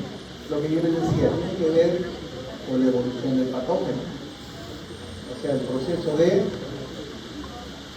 mutación que sufre en los animales salvajes o la recombinación o el reordenamiento que ocurre en los animales domésticos. Pues eso explica por qué pueden aparecer enfermedades emergentes o por qué pueden reemerger algunas que ya existían. Cambios en el medio ambiente, miren, el cambio climático tiene que ver con la emergencia y reemergencia.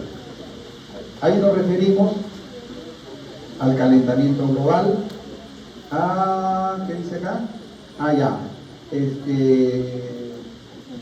Estaciones, o mejor dicho, estaciones con climas extremos, verano muy caliente, invierno muy frío, muy lluvioso, a eso se refiere. Perdón.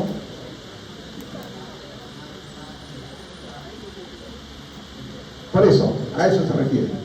Ahí están los dibujitos, ¿no? Lluvia extrema, tornados, etc. Los climas extremos, ¿no? A eso se refiere. Deforestación, el tema de la urbanización y el tema de la desertificación. Miren, la evolución del patógeno, los cambios medioambientales y los factores relacionados con el ser humano. Uno de ellos que les mencionaba al inicio, el tema de la globalización, el transporte tan rápido que hace de que contribuya para que aparezcan enfermedades infecciosas emergentes y reemergentes. Grupo etario también, el envejecimiento también es un factor, ¿no? Nuestro país, vamos a ver también, cuando hablemos de transición demográfica, ha cambiado su estructura por edades. Cuando yo empecé a estudiar, predominaba la población joven. Ahora está disminuyendo la población joven, está incrementándose la población intermedia y ha aumentado de manera importante los grupos extremos de edad mayores de 70 años. Luego, las la inmunidad de los individuos también, y finalmente la sobrepoblación en las ciudades. Entonces miren, todos estos factores tienen que ver con la presencia de infecciones emergentes y emergentes. En ese contexto ya vamos viendo de que debemos de enfocar la prevención teniendo en cuenta todos estos elementos. Ahí están las nuevas amenazas. Estos serían las enfermedades emergentes, ¿no? Todas estas: SARS, MERS, COVID, influenza, enfermedad fúngica, peste, fitosoniasis, viruela, enfermedad transmitida. O sea, si aparece viruela ya sería una enfermedad nueva o una enfermedad emergente, ¿cierto? Porque ya no existe, pues. Fiebre del Nilo occidental, que no hay acá, esto es específicamente pues, en Egipto, en el Reino Unido, ¿no? Luego tenemos ya las enfermedades reemergentes, y las enfermedades reemergentes ocurren por todas estas condiciones: cambios en la evolución del microorganismo, aparición de formas resistentes, y ahí tenemos la culpa nosotros, cuando recetamos antibiótico a todos. Viene por un resfrío, tome antibiótico; le duele la cabeza, tome antibiótico; tiene fiebre, tome antibiótico. Yo les digo, en pediatría, el 70% de las atenciones no se deben indicar antibióticos, y evolucionan, en 3 días desaparece la enfermedad. ¿Con qué? Con paracetamol. Felizmente ahora, yo digo, en esta época, la gente está entendiendo. Antes, cuando iban al hospital y tú le indicabas solo paracetamol, decían: usted no sabe nada, ¿cómo me va a indicar solo eso? Necesito que me dé. Ahora no le dicen: señora, pues, ellos mismos dicen: ¿tú cuadro viral, doctor? Sí, señora, un cuadro viral. En 3 días se le va a desaparecer. Si dura más de 3 días, deja para reevaluar, porque hay un grupo que en 5 días desaparece, pero el 80-90% en 3 días se acaba la. Y la otra hay que explicarle. Yo, como digo, he mejorado y el entendimiento de las mamás no existen. Antes sí peleábamos, tenemos que explicarle, ¿no? Ya a veces, ya señora, bueno, si no me cree, ya vea usted quién, pero uno va a ser culpable de darle antibiótico. Resistencia a antibióticos. Propagación de nuevas poblaciones o áreas geográficas. Cambio climático va a ser esto, pues, ¿no? Va a ser esto, de que aparezcan enfermedades en áreas geográficas que no existían. Antes se decía que a un nivel, a una determinada altura sobre el nivel del mar se producía dengue. Con el cambio climático eso va a modificarse. ¿Por qué? Porque las condiciones se van a dar para que el vector sobreviva. Infecciones no reconocidas previamente, es otra condición, y aquí están todas las enfermedades reemergentes: malaria, tuberculosis, cólera, tosferina, influenza, enfermedad neumococa, gonorrea. Y miren, nosotros somos culpables, porque dice: la actividad humana prepara el terreno para las pandemias. Miren, nosotros somos los que preparamos el terreno para que haya ocurrido y ocurra. Ustedes van a estar o van a vivenciar seguramente más de una epidemia o pandemia. Cuando yo terminaba la residencia, creo que les conté, yo me fui a Chimbote para atender a pacientes por la epidemia del cólera. Ustedes ni nacían, ¿no? Después de ahí, ¿y por qué me fui? Porque dije: seguramente me voy a morir y va a ser la única pandemia o la única epidemia que voy a ver. No fuimos a Chimbote, donde fue el foco del problema. 2009, ¿sí? 2009, ¿no? Influenza H1N1. Segunda, y ya no creo que haya. 2020, sarcófago. No sé si sobreviviré a otra epidemia, pero ustedes van a sobrevivir más que yo a 3, 4 eventualidades. ¿Y esto por qué? Por nuestra actividad humana. Dice: transformación del entorno. Nos metemos a los lugares donde no debemos meternos, por el tema de urbanizar, ¿no? Entonces, invadimos el hábitat de los animales, y hemos visto que hay una serie de microbios que se pueden transmitir de los animales salvajes al humano. Segundo, hacemos una fragmentación del hábitat. Luego, hay prácticas comerciales y agrícolas. agricultura intensiva, ganadería y este es otro tema, porque el comercio de animales, ¿no? Y hay animales exóticos que llevamos de un lado para otro, o comemos, ¿no? Costumbre de comer algunos animales. Y este otro tema, que también tenemos culpa nosotros, el famoso cambio climático y la industria extractiva. Ahora estamos muy contentos con el tema de la inteligencia artificial, ¿no? Usted sabe la cantidad de agua que consume la inteligencia artificial. Terrible, ¿eh? La próxima guerra ya no será por el petróleo, pues será por el agua, ¿cierto? Entonces, ¿qué condiciona estas cosas? La transformación del entorno, las prácticas comerciales y la fuerza global.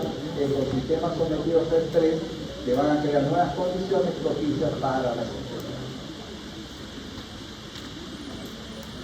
Entonces, es importante que exista colaboración, que exista coordinación y que exista comunicación para enfrentar esta situación. Colaboración, esfuerzos compartidos entre los sectores implicados, agricultura, ¿no? Lo que ven el tema de la salud animal, salud humana, coordinación, acción operativa conjunta integrando ecosistemas, miren, y atención médica. No, yo médico veo cuidar que se enferma, no. Y comunicación, flujo de datos e inteligencia epidemiológica privada. ¿Qué es lo que se ha visto en esta pandemia? Se vio eso, ¿no? El flujo de datos, o sea, se publicaba la información respecto a las características genéticas de los microbios, y por eso que aparecieron tantas empresas que comenzaron a producir vacunas, ¿no? Entonces, eso es lo que hay que hacer: colaboración, coordinación y comunicación para enfrentar este tema. Tiene que ser una respuesta unificada frente a las enfermedades transmisibles, donde los vehículos entrelazan al humano, al animal y al ambiente. Y ahí surge este concepto, una sola salud. One Health, que es el marco maestro para la supervivencia. Tiene esto que dice, entonces esto ya tenemos que ir apuntando. Dice, es el marco maestro ¿para qué? Para la supervivencia global. ¿Cuál es el paradigma de este enfoque? Es un enfoque integral y unificador diseñado para equilibrar y optimizar de forma sustentable la salud de las personas, la salud animal y la salud ambiental, digamos, ¿no? El ecosistema. El objetivo, migrar de un modelo de reacción a uno de vigilancia, intervención y prevención transdisciplinaria. Y la urgencia, el tema del crecimiento demográfico exponencial, la urbanización acelerada, que va a conducir a un riesgo inminente de disrupción sistémica. O sea, esto nos va a llevar inexorablemente a disrupción sistémica. Entonces, tenemos que aplicar este marco maestro para la supervivencia global, que es una sola salud, que tiene que ver la acción sobre la salud humana, la salud animal y el ecosistema. Alcances de una sola salud según la iniciativa One Health. Entonces acá hay un paraguas, un mundo, una salud, que nos tenemos que proteger, lo que hemos dicho, pues, ¿no? De la parte ambiental, de la parte humana, de la parte animal. ¿A través de qué? De estos conceptos que llaman comunicación, coordinación, colaboración, más desarrollo de capacidad. Y a partir de ello vamos a poder enfrentar este reto que se nos viene y que es una amenaza global. Listo. Bien, entonces hemos tocado también una cosa nueva que les estamos poniendo en este capítulo, es el tema de una salud, como una parte inicial, ¿no? Para que se vayan sensibilizando y que ya no veamos solamente el tema de las enfermedades transmisibles como un tema de atención médica, sino tiene que ver con la atención del animal, salud animal, salud humana y medio ambiente de otros sistemas. Bien, en ese contexto debemos recordar estos conceptos de control, eliminación y erradicación. ¿Qué es control? ¿Qué es control? A ver, ¿qué es control? Control son medidas para qué? Para controlar, ¿no? ¿Qué es eliminación? ¿Qué es erradicación?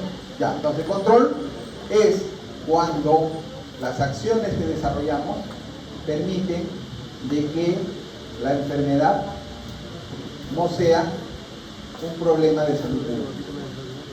Entonces, ya hay enfermedad, pero ya no es un problema de salud pública. Entonces, diríamos que hemos controlado el COVID. Hay COVID, sí, pero no es un problema ya de salud pública como lo fue. Eliminación quiere decir que ya no existe la enfermedad, pero existen los factores que hacen de que se produzca la enfermedad. Ejemplo, ya no hay dengue, ya no hay chikungunya, pero tenemos el vector todavía. Dice, hemos eliminado. Y erradicación, cuando ya no hay nada, por ejemplo. Varicela, viruela, erradicación. ¿Ya? Entonces, concepto, control, eliminación, erradicación. Pilares para el control de enfermedades son medidas para evitar la transmisión, vacunación, drogas antivirales específicas, esos son los pilares. Miren, medidas para evitar la transmisión, cortar, vacunación y el uso de drogas antivirales específicas. Estos son los pilares que permiten controlar una enfermedad. Ya acá está lo que les he mencionado de manera resumida. Ya, listo, acá está. Medidas de control son medidas de emergencia y de valor transitorio, es competencia del público y del epidemiólogo. Entonces, vamos a aplicar medidas de control cuando estamos frente a una epidemia. Ahí vamos a aplicar las medidas de control. Y competencia del clínico y del epidemiólogo. ¿Por qué? Por esto de acá. ¿Quién va a hacer el diagnóstico inmediato? El clínico. ¿Quién va a hacer el tratamiento correcto? El clínico. ¿Quién va a hacer la notificación precoz? El epidemiólogo. Y a partir de ello vamos a poder lograr el control. Hay medidas permanentes dirigidas a reducir el riesgo de enfermedad en la comunidad, acciones de saneamiento, de administración. Estas acciones van a permitir el control, son medidas permanentes. Eliminación, ya no existen casos de enfermedad, pero existen las causas que pueden producirla, ya pusimos erradicación, ahí está, la viruela ha sido erradicada definitivamente del planeta, 1980. Ya ustedes no han sido vacunados contra la viruela, ¿no? La vacunación contra la viruela, para que sepan, no se inyectaba, era por escarificación. ¿Qué significa? Agarraban una agujita y te rascaban en la piel. Por eso los que tenemos una marca grande, nos dejaron una marca grande, yo tengo una marca, por ejemplo, ¿no? Como producto de la escarificación. Así era. ¿Saben cómo llegó la vacuna al país? Vino de brazo en brazo de un niño. Se ponían a un niño, se lo pasaban a otro, porque vino en barco, y demoraba ahí. Listo, entonces esa es la erradicación. Son los últimos esfuerzos para la difusión de la gente en todos los niveles, y ahora no tenemos. Hay fase preparatoria, se determina la magnitud de extensión, la fase de ataque, acciones masivas sobre la gente, consolidación, medidas radicales y mantenimiento, vigilancia de la enfermedad mientras existe en otras partes del mundo. Estas fases estamos cumpliendo, por ejemplo, con el tema de poliomielitis, con el tema de sarampión, rubiola en el país, ¿no? Estamos en esto, vigilancia de enfermedad mientras existe en otros países del mundo. El problema es de que los factores condicionantes están dados en los países, ¿no? Y eso explica por qué sarampión se ha convertido en un problema en la zona del mundo. Esto es porque la pregunta sería, ¿no, profesor? Pero si se ha erradicado la viruela, ¿por qué no se erradica el sarampión? ¿Por qué no se erradica la polio? Si también son enfermedad que se puede erradicar mediante la vacuna.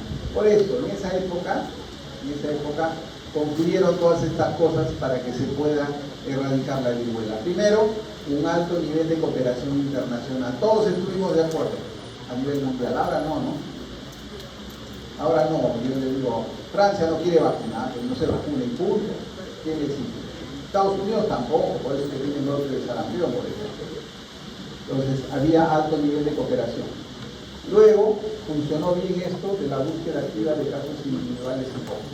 Búsqueda activa, se buscaba diariamente en la comunidad, en los hospitales, búsqueda activa. Y lo otro, esto de acá, uso de vacuna estable, potente, barata y de fácil administración. Entonces, estas tres condiciones hicieron posible que la viruela pueda ser erradicada. Entonces, si conseguimos estas tres condiciones, vamos a erradicar sarampión, vamos a erradicar viruela, pero estamos retrocediendo. En verdad, en el país después de mucho tiempo estamos teniendo un brote de sarampión. Otras medidas de control según la cadena epidemiológica. ¿Qué acciones debemos de tener en cuenta frente a la gente como medida general de control? Tratamiento específico, obviamente, ¿no? Control de los contactos y quimioprofilaxis. Quimioprofilaxis es una medida de prevención. ¿Qué medida de prevención es la quimioprofilaxis? ¿Cómo se llama pues la medida de prevención? Historia, entonces, como yo digo, medida de prevención, historia natural de la enfermedad. Y comienzo a recordar historia natural. ¿Qué es la quimioprofilaxis? Prevención secundaria. ¿Quién da más? Terciaria. Revisa. Eso los voy a motivar, que estudien. Seguramente han estudiado, si no les digo repasen y analicen la información. Yo les digo que el examen de epidemiología da esas cositas para que ustedes no de memoria, la prevención primaria es a esas son de las pero hay unas que hay que pensar, hay que hacer, como yo les digo siempre a los estudiantes, hacer sinapsis para que funcione en nuestro cerebro. Y yo les estoy ayudando a que hagamos sinapsis cada pregunta que les haga. En el reservorio, aislamiento en el hombre enfermo, cuarentena en el portador. Esto es lo que hicimos también, ¿recuerdan? La pandemia dice cuando estás enfermo te aislamos en un cuarto, ya está, no salgas. Y llevamos comidita, agüita, nos asustamos tanto que poníamos no salgas todavía, decíamos, ponían una bambaquina y la comida. Y ahora sí ya puede salir y salía. No sé si ustedes son judíos, pero hay historias que son así, ¿no? Y el portador, cuarentena. Cuarentena, ¿y qué concepto tienes con el tema de cuarentena? ¿Cuánto tiempo significa la cuarentena? Ya eso, 40 días y 40 noches, eso fue el ayuno creo que hizo Jesús. Y la otra era un concepto que se usaba, no, escuchen, y se los he dicho.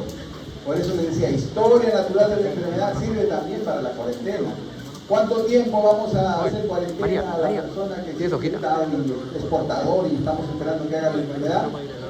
El tiempo del periodo de incubación. Entonces yo, por ejemplo, estoy en contacto con un niño con sarampión y soy susceptible. Tú has estado en contacto en el tiempo que podría contagiar, pues bueno, tú vas a ir a cuarentena. ¿Cuántos días? ¿Sabes qué? Te vas a ir 20 días, porque es el periodo de incubación máximo de sarampión. Si en esos 40 días no desarrolla la enfermedad, quiere decir de que puede salir. A eso se llama cuarentena. Entonces la cuarentena varía en términos de los tiempos de incubación. Para COVID, ¿cuántos días eran? 10 días, ¿no? 10 días, se tiene que cerrar 10 días. Si en 10 días no desarrolla la enfermedad, ya puede salir. La cuarentena es un concepto que está ligado a la historia natural de la enfermedad y al periodo de incubación. Y eso aprendan jóvenes, porque nos va a hacer incluso creíbles sus pacientes. Cuando viene la mamá con su niño con varicela y dice, señora, esa antes de incubación de la varicela son 7 días. Doctorcito, ¿y mijito hará varicela? Señora, vamos a observar de 7 días. Si en 7 días no hace, no va a tener ya varicela. Viene a los 10 días, ay doctorcito, usted no, qué bien, usted es un tronco. Entonces, aprendan, pues les digo, esto que les enseñamos no es epidemiología, aunque ya es epidemiología medida. No, que tiene que ver con todo su quehacer. Más fácil es cuando hablamos de los animalitos, ¿no? En animalitos no hay cuarentena, no hay aislamiento. ¿Qué hacemos? Eliminamos. Entonces, hay gripe aviar, entierra tu pollo.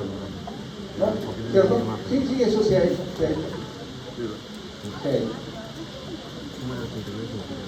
Cierre seguro inanimado también lo mira, ¿no? Puerta de salida, educación para la salud. Entonces este concepto también de educación para la salud está inmerso en el contexto de historia natural de la enfermedad, ¿cierto? ¿En qué momento? Prevención primaria, ¿no? Primer nivel, segundo nivel. Primer nivel, ¿no? Educación para la salud. promoción, ¿cierto? Modo de transmisión, podemos hacer esterilización, desinfección, saneamiento. Teniendo en cuenta, pues, si es por contacto, la transmisión por contacto directo, gotitas, objetos, personas, ¿no? Entonces hay esterilización, desinfección, saneamiento. Modo de transmisión, la transmisión es por agua y alimentos, potabilización, pasteurización. El modo de transmisión es a través de la leche contaminada con brucela. Hay que hacer pasteurización. O no, el cólera se transmite por el agua, hay que hacer potabilización. O Leisherichia coli se transmite por el agua, hay que hacer potabilización.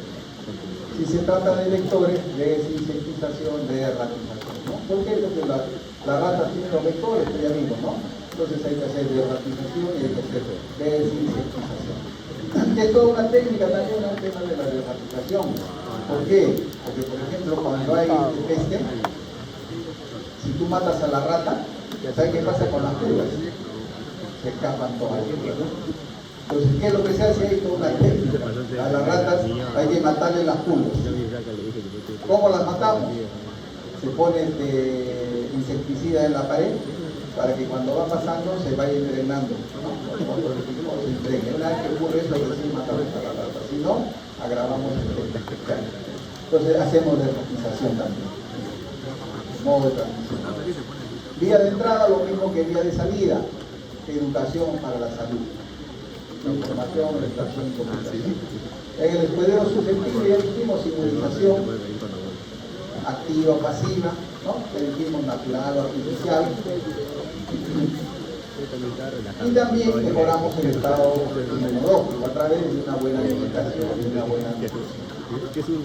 Entonces, lo más importante, vamos a decir, para controlar la cadena de transmisión cuando se trata de una enfermedad inmunoprevenible es hacer que el huésped de susceptible pase a inmune. Si es inmune, que venga lo que venga, ¿no? No va a pasar nada. El otro concepto que hay que tener en cuenta es este tema de la notificación. La notificación, y ahí recuerden, cuando estén de médicos sentaditos en sus consultorios, no se olviden de llenar las fichas epidemiológicas, porque si no llenan las fichas epidemiológicas no va a haber notificación. Y si no hay notificación no va a funcionar el sistema de vigilancia. Y lo que vamos a tener simplemente son brotes, rapones y enfermos. Por eso dice, el primer paso para controlar las enfermedades es conocer la aparición de una detección e identificación inmediata. ¿Y quién lo va a hacer? El clínico, pues, el que está sentado en su consultorio. Y se le pasa por la nariz el sarampión, la tosferina, la rubiola, etcétera, etcétera, etcétera, vamos a tener brotes, rapones. Y ahí viene el concepto también, vacunas ustedes, no se olviden de vacunarse, no se han vacunado contra hepatitis. Yo entiendo que tienen las vacunas las otras, ¿no? Tienen las otras también, rubiola, patronitis, varicela, porque hay, pues confirmado por ahí. Propósito de la notificación, suministrar información necesaria y oportuna a las autoridades de salud para que lleven a cabo los requeridos y tomen medidas de autoridad de control. Son dos tipos de notificación de casos y notificación de casos. Y es así que esto lo vamos a revisar de manera detallada cuando hablamos de vigilancia epidemiológica, vamos a hablar del reglamento sanitario internacional que está en curso esto a nivel internacional, ¿no? Hay un reglamento que nos obliga a reportar enfermedades que no han existido y tenemos que reportar inmediatamente o que tienen un comportamiento anormal en términos de que producen mucha letalidad, tenemos que reportar a nivel internacional a través del famoso reglamento. Pero en el país empieza a nivel local, luego va a nivel digital y luego a nivel nacional. Lo más importante de esta secuencia es que a nivel local se haga el análisis. Cuando ustedes estén médicos en su CERUM, sentaditos como jefe de centro, no se olviden de hacer el análisis de la información, no el reporte. Ya sí, he reportado el lunes a las 2 hasta las 2 de la tarde la información, me han puesto mi estrella, pero se están moviendo mis pacientes porque es el análisis de la información. Lo más importante es que hagan el análisis de la información. Listo, con eso hemos acabado.